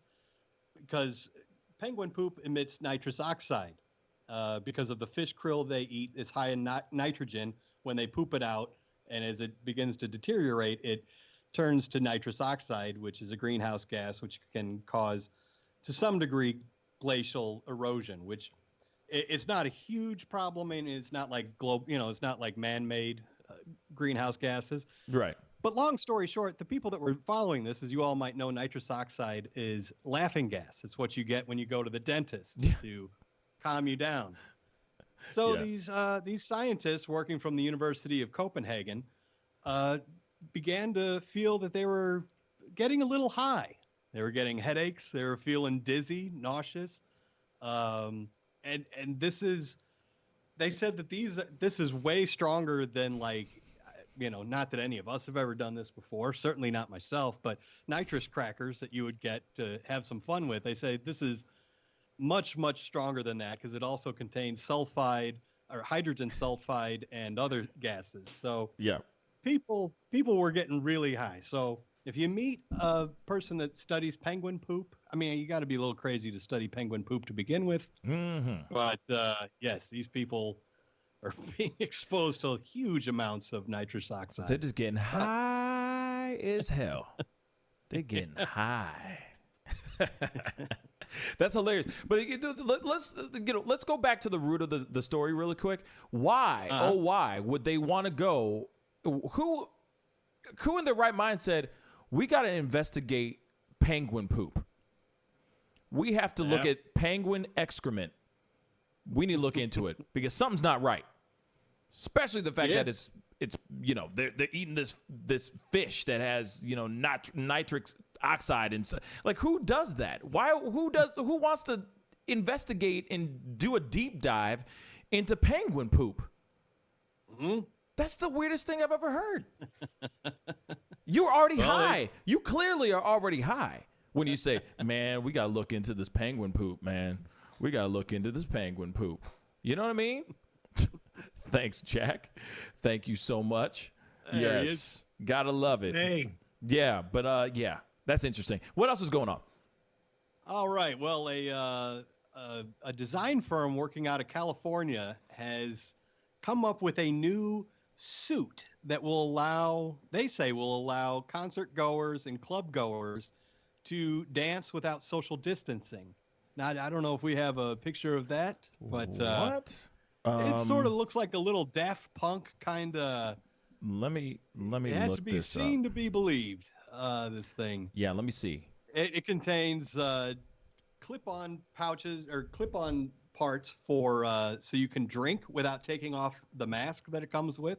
Also has snap-on canisters for vaping as well, so you can vape and drink. Wait a second. All while looking like a complete idiot. What? Do we have that picture? Yes, picture somewhere? It's like a 3D design kind of thing. Yeah. Right? Okay. Yeah, we do have it. This is redunculous. Hold up. Check this out. What is that? What is that though? Yo, what is that? That's ridiculous. Yeah. Apparently that's what people are going to look like when they go out to concerts and stuff now. That looks hella extra. That's so extra, though. That's so extra. Yo. It's like a mini spacesuit. Yeah, that's wow. That's so extra. Just so that they can go out? Damn. It's like we're going out onto the moon. You know what I'm saying? It's like we're going to look like aliens. It's going to be ridiculous. What? Okay. Yep. It's pretty silly looking. They say that they would give this suit to venues, and the venues would hand it out when you arrived, and then the venue would be responsible for disinfecting it after each use. Exactly. So, in other words, go buy your own one because you don't know where that last person's been. That's some nasty stuff. Oh, we're gonna leave it to the club. Have you seen clubs? They've done studies where they've done like black lights on clubs, just flashing black lights on stuff. It's disgusting. I'm telling you, you might as well just buy one of your own. Real talk. That is, yeah. I don't trust no club. I don't care if they're the dopest club in the world and they have the finest girls and the best music pumping through the airwaves and all that. Nah. I mean, if I'm really wanting to go out and club, if I'm one of those clubbers type of things, I'm buying my own. Forget it. I ain't doing that. Forget all that. Just get one of those bubbles, you know? Yeah, why not? Just do that instead. You know, just do the boy in the bubble thing. You know, just one big 6 feet of space, but then, you know, you can bump up against people. Just go out in a full suit of armor. You'll be fine. Right. Right. Man, that's ridiculous. What else is going on? Yeah. All right. Well, I forget who's our friend on the show that has a huge shoe collection. Mac, our brother Mac. Yes, Mac. Well, another man that has a very large, or had up until recently, a very large flip-flop collection was this man in Thailand. Flip-flop? He was recently arrested for stealing 126 pairs of his neighbor's flip-flops in order to have sex with them.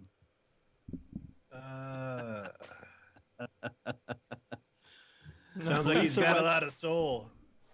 Oh, he does. Oh, dear God. Get out of here. Get out of here. Yes, this was not, I'm going to try and, I'll try and say his name. I like a good challenge early in the morning. Therapat Klaya, 24, had a fetish for flip-flops and was found with a staggering 126 pairs that he had pinched from locals in Nonthaburi, central Thailand. This is not his first rodeo. He's been busted for this before, for stealing his neighbor's flip-flops in order to have sex with them. It apparently is his thing. But Wow. 126 pairs. How does somebody have a fetish for flip-flops? And if you notice in this photo, some of them aren't even paired up. There's like a single flip-flop. Some are by themselves. Some are paired up. Some are not. You know what I'm saying? It's like, how were you able to steal one, but you weren't able to steal the other one? Inquiring minds would like to know. You know what I'm saying? That's so weird. And why do you need 126? Bruh, I mean, that's weird. He's got a harem of flip-flops. That's weird, variety man. of life. That's weird.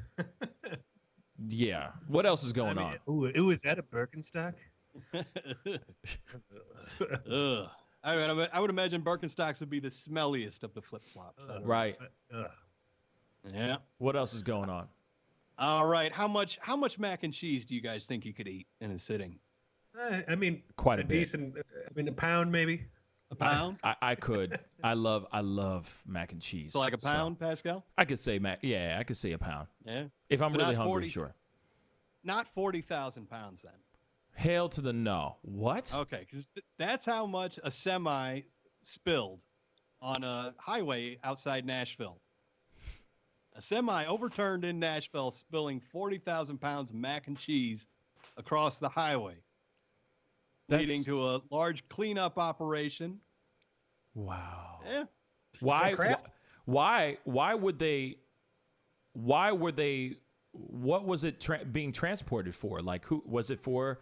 Anybody specific? Anybody important? You know, was it for feeding hungry families? Like, or was this just going to a grocery store? I think it was just a shipping truck semi filled with mac and cheese to go to local stores. Damn. But overturned and spilled mac and cheese. You know, and it was the powdered mac and cheese, like the Kraft, the Kraft kind of stuff. Yeah. So that's terrible. You bring a little milk, you got a party going on there. Yeah, but they man. said that this is just one day before that, Middle Tennessee saw 2 other cargo fires, one hauling frozen chicken and another hauling pumpkin pie.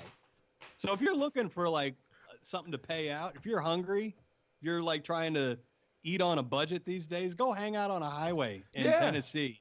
Yeah. They basically had a cookout. Real talk, they had a cookout on the highway, bruh. Damn. Yeah. You get some chicken, some pumpkin pie, some mac and cheese. Hell yeah. That sounds a good tasty. day right there. That sounds tasty as hell. You know, you might have a little gravel in there and a little grass, but you know, a little grass and gravel didn't hurt nobody. You know, right? What else is going on? All right. Well, you know, we keep hearing about people that are trying to flout the the lockdown. We heard a while back about a mayor whose wife was arrested while out drinking at a bar after flouting the lockdown. Well, yes, the mayor of a small town in Peru took it to the next level. He was out drinking with friends, and the police caught wind that he was out breaking the lockdown. So he decided to crawl into a nearby coffin and play dead. There's a picture of this also that they took of this. We have this it. guy. That's stupid. That's super stupid. There's still no word on like why there was a coffin nearby or anything like that. Yeah, but, yeah. Inquiring minds would like to know why. Did they find them? Huh? Are they the ones that took the photo? Yeah. It was the police that released that image of his. Okay, we're doing world news now, so I'm trying to get my mouth around this name. Jaime Rolando Urbina Torres. Yes, was the mayor of this Peruvian town, and ducked out in a coffin when the police came in. That's stupid. Other members of his entourage hid in drawers. I guess they were it must be small people. I don't know how big those drawers are, but was it the face mask that gave him away? yeah, like why would you wear a face mask if you were dead? But yeah, and your chest and stomach are moving. So looks like he covered himself up. He just laid in an open box. Who does that, man? Like I'm dead. Maybe if I hold my breath long enough, they'll see that I'm dead, and they'll just leave the dead body alone. Who does that? Mayor, we can see you. Is he really that? He was that desperate. He was really that desperate trying to get out. You know, trying to go and do his thing. That's hilarious, man. Yes. Wow. What else is going on? All right. Finally, this is the last bit of our wacky news for today. Okay. Yeah, we all like sporting beards around here. I've got one now. Pascal, you've got one. Jack's got one. And after reading some of the comments that we got last week on some of the stories we did, this next story might make a little bit more sense to you. A study published in the journal Integrative Organismal Biology. Okay. I was just trying to say that without saying orgasmic. Okay. Integrative Organismal Biology. I feel you. Trust me. Yes. A study published in that journal found that men sporting big, bountiful beards, that the reason we grow beards might have evolved from the need to absorb punches to the face. That's interesting. So I know in the comments section last week, I saw where a couple of people who didn't really like what I had to say said they wanted to punch my teeth down my throat. Well, come at me. I've got my big beard. That's hilarious. Beard. They say it can absorb. Let's see. They said scientists found that peak force was 16% greater and total energy absorbed was 37% greater in the furred specimens compared to the plucked samples. Oh, that's what's up. I recommend for Evander Holyfield to start growing a beard. No kidding. Yes. The biggest, bushiest beard in the history of beards. And that'll definitely cushion something for sure. Yeah. Hell yeah. You know he should grow out hair around his ears as well, just in case. Just specifically around his ears. Shave everything else except right around his ears. Just let that grow out. Right. You know what I mean? Yeah, that's ridiculous. That's somebody like that with that beard, he needs to get punched in the face. Yeah. Yeah, I kind of want to punch that guy in the face now. You're right. He needs to get punched in the face. Real talk. Well, I don't know. If I'm Evander Holyfield, I might just go out in a full like Sasquatch suit or something like that. No kidding. He's going to be getting hit from all angles. Oh yeah, man. Yo yeah. You know, like I said, my money's on Tyson. Anyway, let's go on to this other news stuff. Actually, you know what? We should take a small break. Actually, let's do that small break. We're going to be right back, and then we're going to be talking about SpaceX, which is very interesting, and some of the conspiracy theories behind all of that stuff. So we're going to go into a quick commercial break, and when we come back, we'll be talking about SpaceX. This is The Pascal Show. Bye.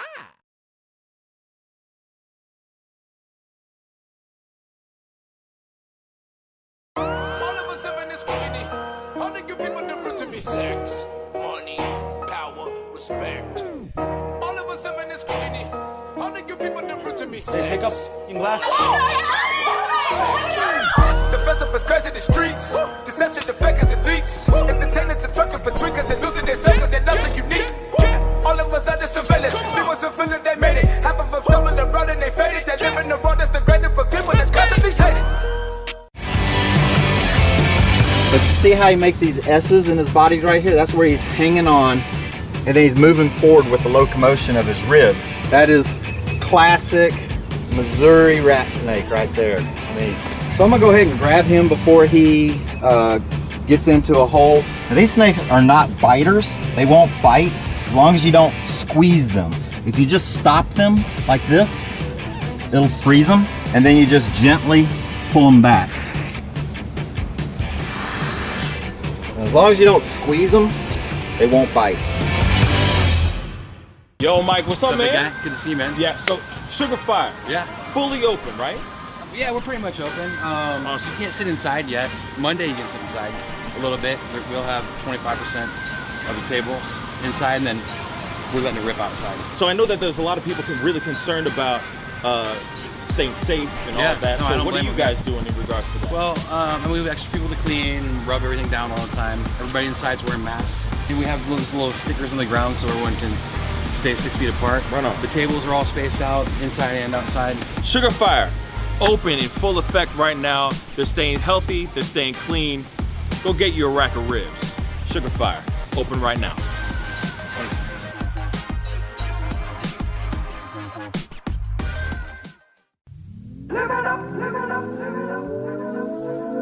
The Fur and Leather Center, providing the highest of fur and leather goods.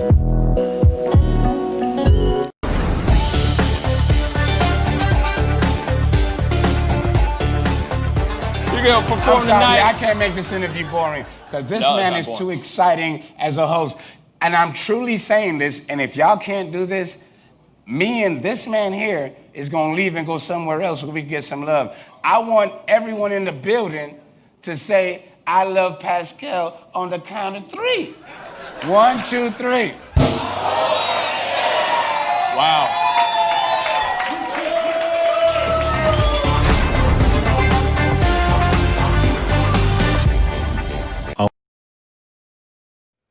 Hello, welcome back, guys. Thank you guys so much for tuning in. And like I always say, if this is your first time checking out this show, please go hit that like button on our Facebook page. And of course, if you're watching on YouTube, to my YouTube squad, please go crush that subscribe button. And of course, hit that like button down below underneath this feed right now if you're enjoying the show. Anyway, we got to get things going. I know that we have a little bit of a conversation that we got to talk about in regards to Amazon propaganda.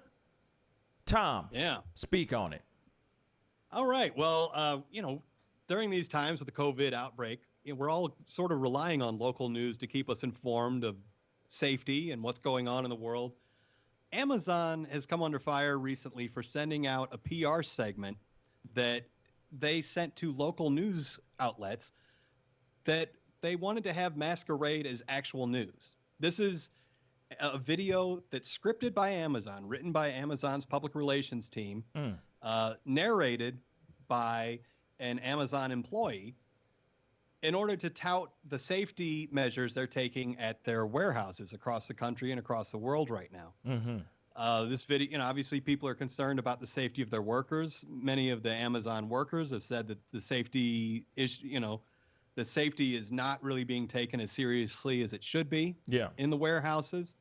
So Amazon's PR team, in order to combat these allegations that, they're putting their workers at risk, created this video, sent it out to local news stations, and basically at least 11 different news outlets, local news outlets across the country, have been running this Amazon PR piece as if it's news, not letting people know that it was sent from Amazon, scripted by Amazon.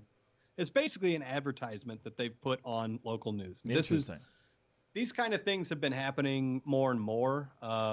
Companies do this, especially as the media landscape gets smaller and smaller, and like these large media groups own many, many local news stations across the country. this will end up happening. But I think we have a video here. Yep, we do. So we're going to check this out right now. Roll that beautiful bean footage. Here we go. Millions of Americans staying at home are relying on Amazon. Millions of Americans staying at home are relying on Amazon. Millions of Americans staying at home are relying on Amazon. Millions of Americans staying at home are relying on Amazon. Amazon has transformed its operations in response to COVID-19 to protect employees and keep packages flowing. Amazon has transformed its operations in response to COVID-19 to protect employees and keep packages flowing. The company is keeping its employees safe and healthy while still delivering those packages to your doorstep. The company is keeping employees safe and healthy. The company is keeping its employees safe and healthy. The company is keeping its employees safe and healthy. The company is keeping its employees safe and healthy. The company is keeping its employees safe and healthy. The company is keeping its employees safe and healthy. The company is keeping its employees safe and healthy. It spent $800 million on increased wages and overtime pay during the pandemic. It has spent $800 million on increased wages and overtime pay during the pandemic. It has spent $800 million on increased wages and overtime pay during the pandemic. It has spent $800 million on increased wages and overtime pay during the pandemic. Amazon says it has spent $800 million on increased wages and overtime pay during the pandemic. Every single one of Amazon's workforce of nearly 1 million people has played a critical role in making these changes happen. I hope that they feel that passion that we have for safety. So they can stay safe and healthy while you do too. Okay, that isn't creepy. That is creepy. That's really creepy. Yeah. I'm sorry, that's hilarious, but that's so creepy, man. Wow. That was real? What? That's real. Wow, man, that's insane. Bruh, that's insane. That's insane. That's the kind of stuff you can do when you're Jeff Bezos and you're on track to become the world's first trillionaire. You can just have local news channels run what amounts to advertising for your company that you've scripted, that the person doing it, the person that they're pretending to be a news anchor there is actually an Amazon spokesperson. Wow. It's kind of, kind of our brave new world here. Wow, man, you could just run things like that? Real talk? Wow. Yeah. Wow. And not all news stations are running it. Some have been pitched it and said we're not going to run that. Madison, Wisconsin has a channel there, WKOW. They were pitched that Amazon story and rejected it because they said that harms our journalistic integrity. One of the reporters, AJ Bayatpour, he received an email with the script. And it's not just that they throw it over to the anchor that, they're like, hey, here with the story is blah, blah, blah. And the person they're throwing it over to is an Amazon spokesperson. It's just kind of creepy that power of corporations now, they can just run advertisements on the news. That's so weird, man. Like, I see videos like that sometimes, but it's like, certain things where they're like, oh, they're all saying the same script. Right. But then I always wonder, how does one find all that footage where they're all saying the same thing? So like even that Amazon thing is like, how did they find whoever put that whole compilation together? How did they find all that footage? Oh. It's so. I can field this one. Go ahead. Oh yeah, in my previous life, I worked in public relations, and there's a nice little program called Cision, CISION, and Cision. You can search all local news channels across the country, and you can just type in part of the script, and it'll bring up every time that script has been said, and it'll take out the timestamp on it. Wow. And you can find it. Yeah. So Cision, that's how they do that. Cision. Mm-hmm. Wow, that's good to know, because I've always wondered how you're able to find that kind of stuff. I see those videos all the time, and I'm like, man, that's creepy that, a channel 5 here and a channel 2 over here in this other country, other state, and then this state, and then that state, and it's like, where do they get all this stuff? Yeah. It searches the closed captions. Yeah. Oh my Lord, that is really, really creepy. Yeah. Holy God. That is really creepy, homie. That's creepy as hell. Yeah, that's the world we live in now. That is the world that we live in. Corporations can just advertise on your local news and pass it off as actual journalism. Wow. Well, speaking of weird things that are going on in the world, we do have something else that's going on. They just recently successfully tested lasers that can take down aircrafts in flight. Did you hear about this, Tom? I did. I'm just kind of getting a little bit of information about it now, but I mean, it sounds like they have tested, the Navy tested a ship-mounted laser cannon over the weekend, and it shows laser them cannon successfully. Yeah. Sorry, go ahead. Sorry. It was near Hawaii. I guess it took place on May 16th, but they've been trying to do this for a while. Yeah. But yeah, I guess they released a 6-second clip that shows a searing bright laser blasting out of the ship. Yep. And yeah. Yep. So laser warfare, it's on the horizon. Laser warfare. We're in Star Wars right now. Then also now I'm going to say these 3 things, okay? And I'm going to let everybody who's listening, watching, all that kind of stuff, just put it. This is like my Alex Jones moment, okay? This is me having Alex Jones moment, okay? So bear with me. But I'm going to say these 3 things, okay? And I want you guys to make the decision and see what conclusion you come up with. So, just about 6 months ago, little under a year ago, Space Force was created. That's 1. 2, laser weaponry is successfully, was successfully created. They can take down aircrafts with lasers now. Okay? That's 2. 3 is that there are going to be, or they're working on passenger, personalized rocket ships that will be able to launch and leave the Earth, okay, and go into space. Personalized. So, and there's companies, there's big, huge companies and businesses that are actually investing into these said things. So, put those 3 things together, Tom, and what you think is happening. Think about it. Space Force has been created just a little bit under a year ago. Now we have lasers that can shoot down aircraft, and then there are spaceships that are personalized now. Passenger personalized spaceships or rocket ships that are being made and manufactured as we speak right now. What do you think?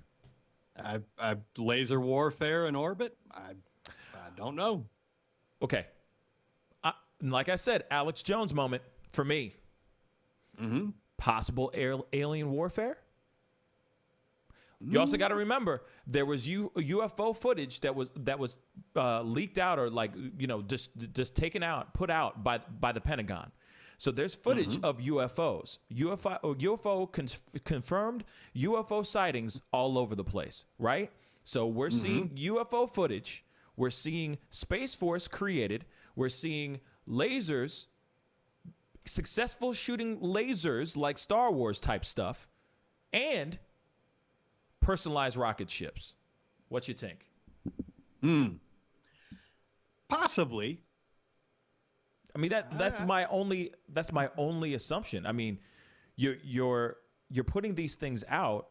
Space Force was created for a reason. We all made fun of him. We all made fun of Trump for creating Space Force, but he must have made it for a reason, not just to make it. He knows something that we don't know. Obviously, he became president. Then all of a sudden, Space Force was made. You see what I'm saying? Unless there's been threats that have been made or that they've been seeing a lot more UFO sightings. I mean, there's so many different things. But like I said, this is my Alex Jones moment. Like I said, this is my only, I'm not sitting here talking about gay frogs or anything crazy like that. Hell no. I'm just talking about, look at the pattern, look at all those things, and what would you compile those things as? Not only just the advancement of our warfare, of weaponry, which I guess is cool as long as it's used to protect ourselves, but at the same time to protect humankind. But At the same time, it's like, why is there suddenly a department made? Why is Elon Musk doing so much about taking trips out to Mars? Where a ticket is $250,000 plus just to get on that plane or on that ship to go to Mars, so on and so forth. I mean, there's just so many questions that I have to ask, and I don't mean to sound crazy. I probably do sound crazy, but after doing some research and looking into this thing and just doing a deep dive, it makes you feel like something is going down or something is up. All right. Well, Tom's like, okay, Pascal, you're talking crazy, but just a more, thought. Yeah. I mean, on a more down-to-earth level, lasers are cheaper. You don't have to pay for the artillery. You know, you don't have to actually pay to make missiles and artillery, bullets, that kind of stuff if you have lasers. It's silent. It's invisible to the naked eye. Okay. So enemies would have a harder time knowing that you were attacking them. And I don't know. With the Space Force thing, my whole opinion on that is it's a giant distraction. I mean, NASA frequently gets used to distract the American people if things aren't going well. Mm-hmm. I mean, I remember it was George W. Bush during the Iraq War and Afghanistan War, when those weren't going too well, he came out and said, "Oh, we're going to go to Mars." And it's like, okay, well, that's a great attempt at trying to distract us and put our minds into space rather than what's going on here on Earth. Right. But yeah, I think that, I mean, Space Force, I think, we'll see what happens with it. But for right now, I just think it's a distraction, kind of a joke. But the laser thing, I think that makes sense. And they've been working on that for a while. But, it's kind of a stealth sort of technology. Yeah, and I understand that piece too. I mean, just being able to have laser weaponry regardless is amazing. That's dope.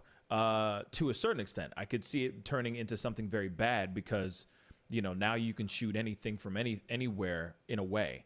It can turn into something that's even more complex and more dangerous than it really needs to be. But then at the same time, you're sitting there going like, bruh, you're putting all these pieces together and you see what I'm saying? Yeah. I mean, like I said, Alex Jones moment. I'm not trying to come off like I got a tinfoil hat on or something like that. Not at all, man. Not at all, bruh. But at the same time, I'm going, hey, look at these pieces, put them together. UFOs do exist. And what I find really funny is that during this time where we're all locked up and we got nothing else to do, they put out all this footage saying UFOs are real.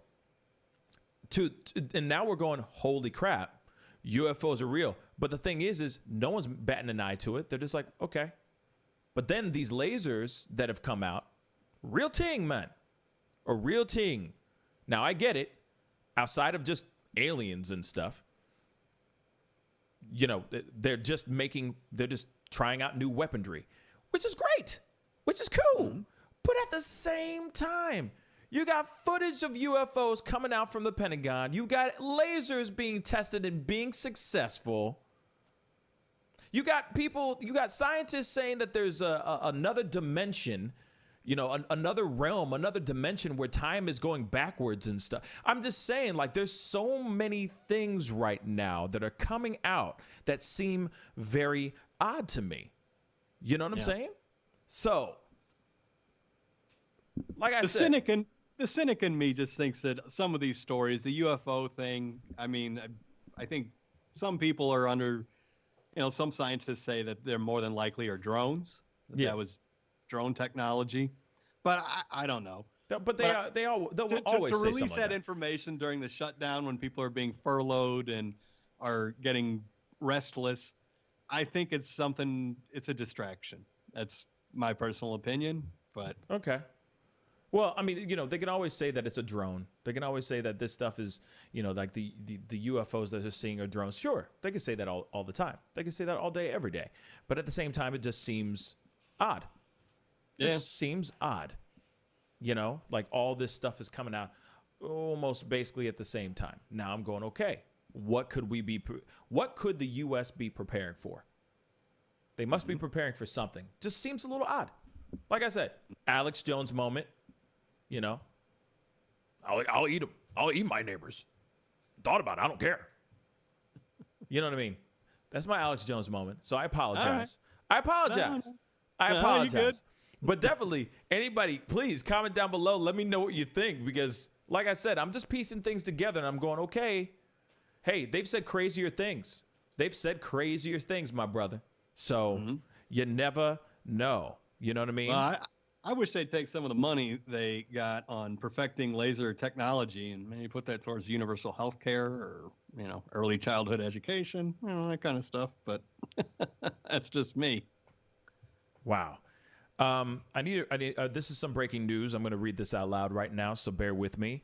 Denzel Washington saw in a commotion on the streets of West Hollywood with cops and an unarmed, distressed, homeless man. He gets out of his car and serves as a barrier between what could have likely ended up in a fatality. He got the man some food and drink and calmed him. The police were able to arrest him without incident. This is how you use your celebrity. Huge shout out to Denzel Washington. Holy cow. Wow. That's amazing. I'm just getting this breaking news that just walked in the door, literally. Do you have any footage or anything like that you can send to me? Like a video? Is there video of this? There is video of this. Can you send it to me? Can you email it to me? Okay. Email it to me. Woo! Oh my God. Denzel Washington. Sorry for the left turn, but I'm going to say this really quick. Denzel Washington is the GOAT. He is the hero. He stepped in. Apparently there was some police, a scuffle between a homeless man and some police officers.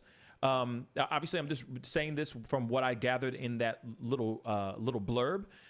He went out of his way, stepped in front, and was, of course, a barrier between the cops and this homeless man. And thank God he did something that was really, really incredible. So huge shout out to Denzel. We're going to try to get the footage. We do have. Hopefully, I'm going to get an email here very, very shortly, and we'll be able to talk about that here shortly as well. But that is some breaking news right now as we speak. This is why I love being able to have the liveness of it. Sometimes you just get something thrown to you, coming into the door, just blap, there it is. So huge shout out to Denzel. Come on now. You don't want him to go American Gangster on you. He'll literally pull the trigger point blank in the middle of the streets and not give a damn. Put the $100 bill that he owes you in a cup. Rest the gun on your dead ass chest and walk away in the middle of the street with everybody looking at him. And they won't say anything because they're scared of his ass. You understand that man is the equalizer? Do you understand that? Don't mess with Denzel. Don't you ever mess with Denzel. Hold up. Let me see. Do we have it? Great. Hold on one second, Tom. That's awesome. That's the kind of stuff we need to see more often, man. Real talk. Hopefully, I can pull this up. Oh, wow. This is dope.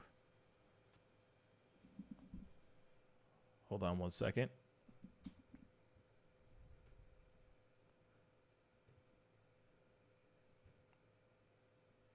So, like I said, Denzel Washington was found in West Hollywood protecting a homeless man from, of course, some sort of altercation between the cops and the homeless man. We do have the footage right here on the show, exclusively on the Pascal Show. Here it is. Take a look.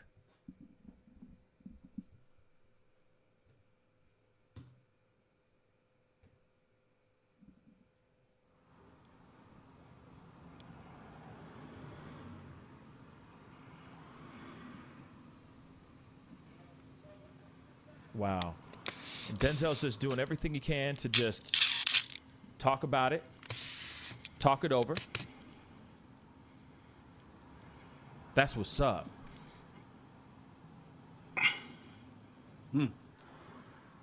I'm sure you're kind of seeing it behind me, Tom, but what he does is really incredible. And he's able to peacefully have this situation go down. Well, that's definitely using your celebrity for Hold on 1 second. I just messed up. We're going to do that again. I'm really, really sorry, guys. I thought it was on my face. It's been on my face this entire time. Hold on, guys. We're going to do that again. Here it is. Here's the footage. Enjoy.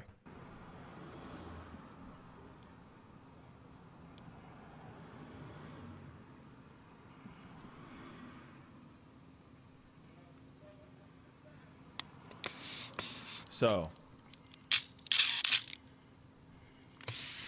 as I was saying before, Denzel jumped into the situation, was able to defuse the situation the best way he could, peacefully, and then of course there's the footage of him being able to feed the man, and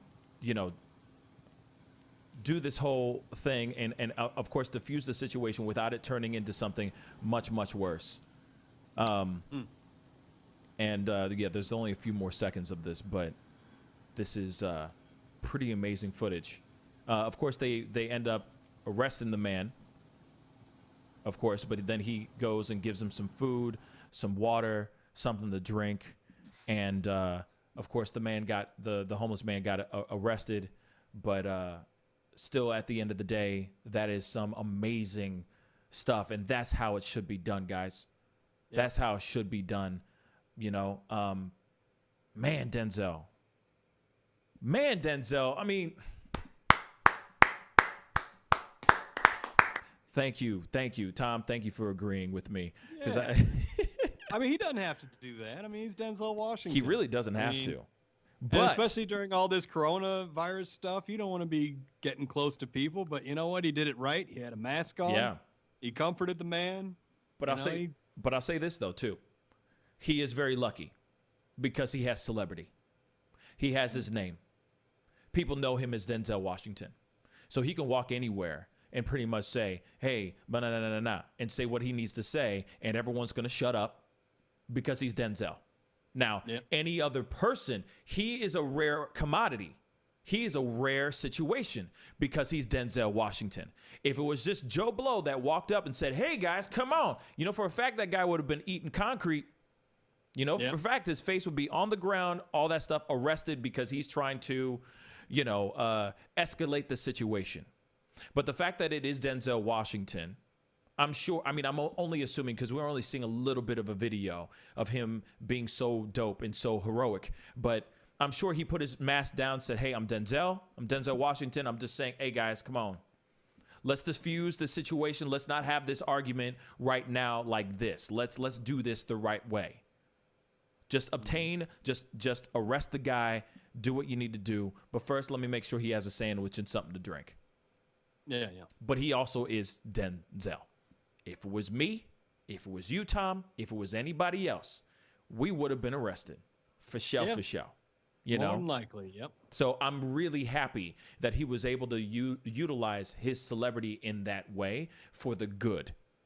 But at the same time, it's a damn shame that it has to be Denzel and it can't just be Daniel up there. Right. Just saying, hey, guys, before any other innocent, black men die again today. Yeah. You see what I'm saying? Mm-hmm. But it's Denzel. Most definitely.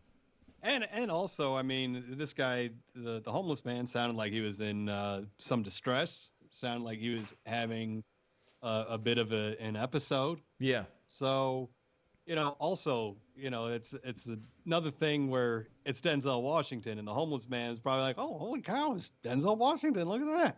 Yeah. So, I mean, if I came up to a homeless man and he was having distress, I'd be like, get out of my face. Right, right. Right, yeah. I mean, that's and that's the thing. It's like, of course, everyone loves Denzel. You know, I mean, it's basically like having Tom Hanks come up to you and say, hey, you know what I mean? He's like a national treasure. Denzel is a national treasure. So you're not going to sit there and go, oh, I got to arrest Denzel. You're going to go, okay, I'm listening. What do you want me to do, man? Anything you want, Equalizer. I don't need you I don't need you turning on the timer and saying, okay, 43 seconds. Oh, no. I don't want to die from the Equalizer, my brother. Real talk, okay? I got better things to do than die, okay? That's Malcolm X right there. You know what I'm saying? Nah, I'm good on that. But at the same time, that's why I'm trying to say, like, there's a lot of, that's what sucks about the situation. It's great that he did that, but it's unfortunate that it couldn't have happened a few days ago with George Floyd. It's unfortunate, you know, and no one, and that's the thing.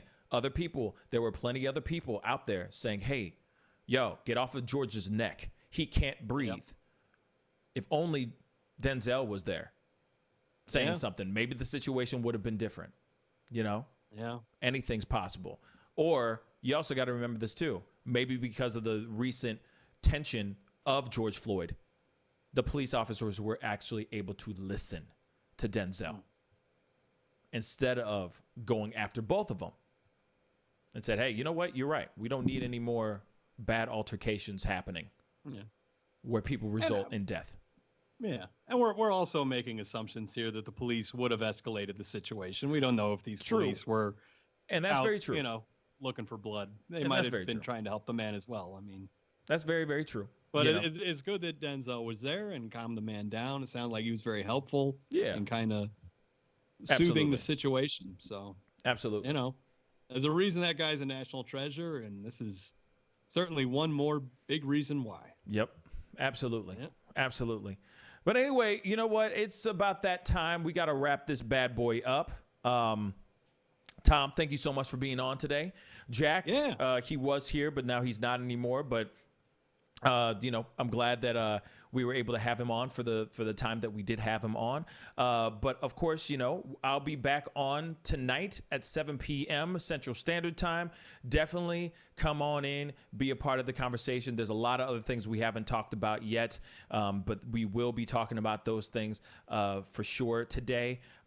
So be sure to tune in 7 p.m. Central Standard Time. And of course, if you haven't done it yet, please hit that subscribe button, hit that like button down below. And of course, hit that bell, hit that notification bell, because I've also been hearing that people are having a hard time with getting notifications whenever we go live or whenever I post a video of any sort. So be sure to re-click that notification bell on the when you subscribe as well. But anyway, it's time to get going. Be good to yourselves. Be good to one another. And I will see you guys at 7 p.m. Central Standard Time. This is The Pascal Show. Bye. Sex, money, power, respect. All of us have in this community. All the good people different to me. Hey, take up your glass. The festival is crazy in the streets. Deception, the fakers and leaks. Entertainers and trucking for tweakers and losing their seconds and nothing unique. All of us under surveillance. We wasn't feeling they made it. Half of them stumbling around and they faded. They live in the world that's degraded for people that's constantly hated. But you see how he makes these S's in his body right here? That's where he's hanging on, and then he's moving forward with the locomotion of his ribs. That is classic Missouri rat snake right there. I mean, so I'm gonna go ahead and grab him before he gets into a hole. Now, these snakes are not biters. They won't bite as long as you don't squeeze them. If you just stop them like this, it'll freeze them, and then you just gently pull them back. As long as you don't squeeze them, they won't bite.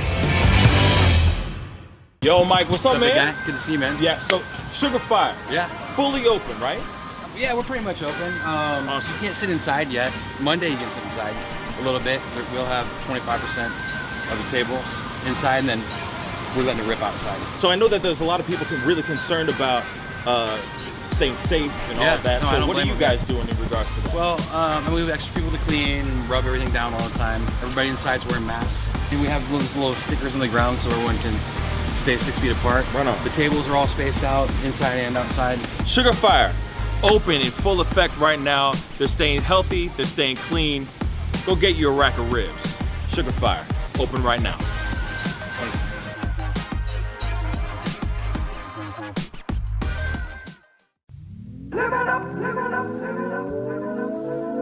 The Fur and Leather Center, providing the highest of fur and leather goods.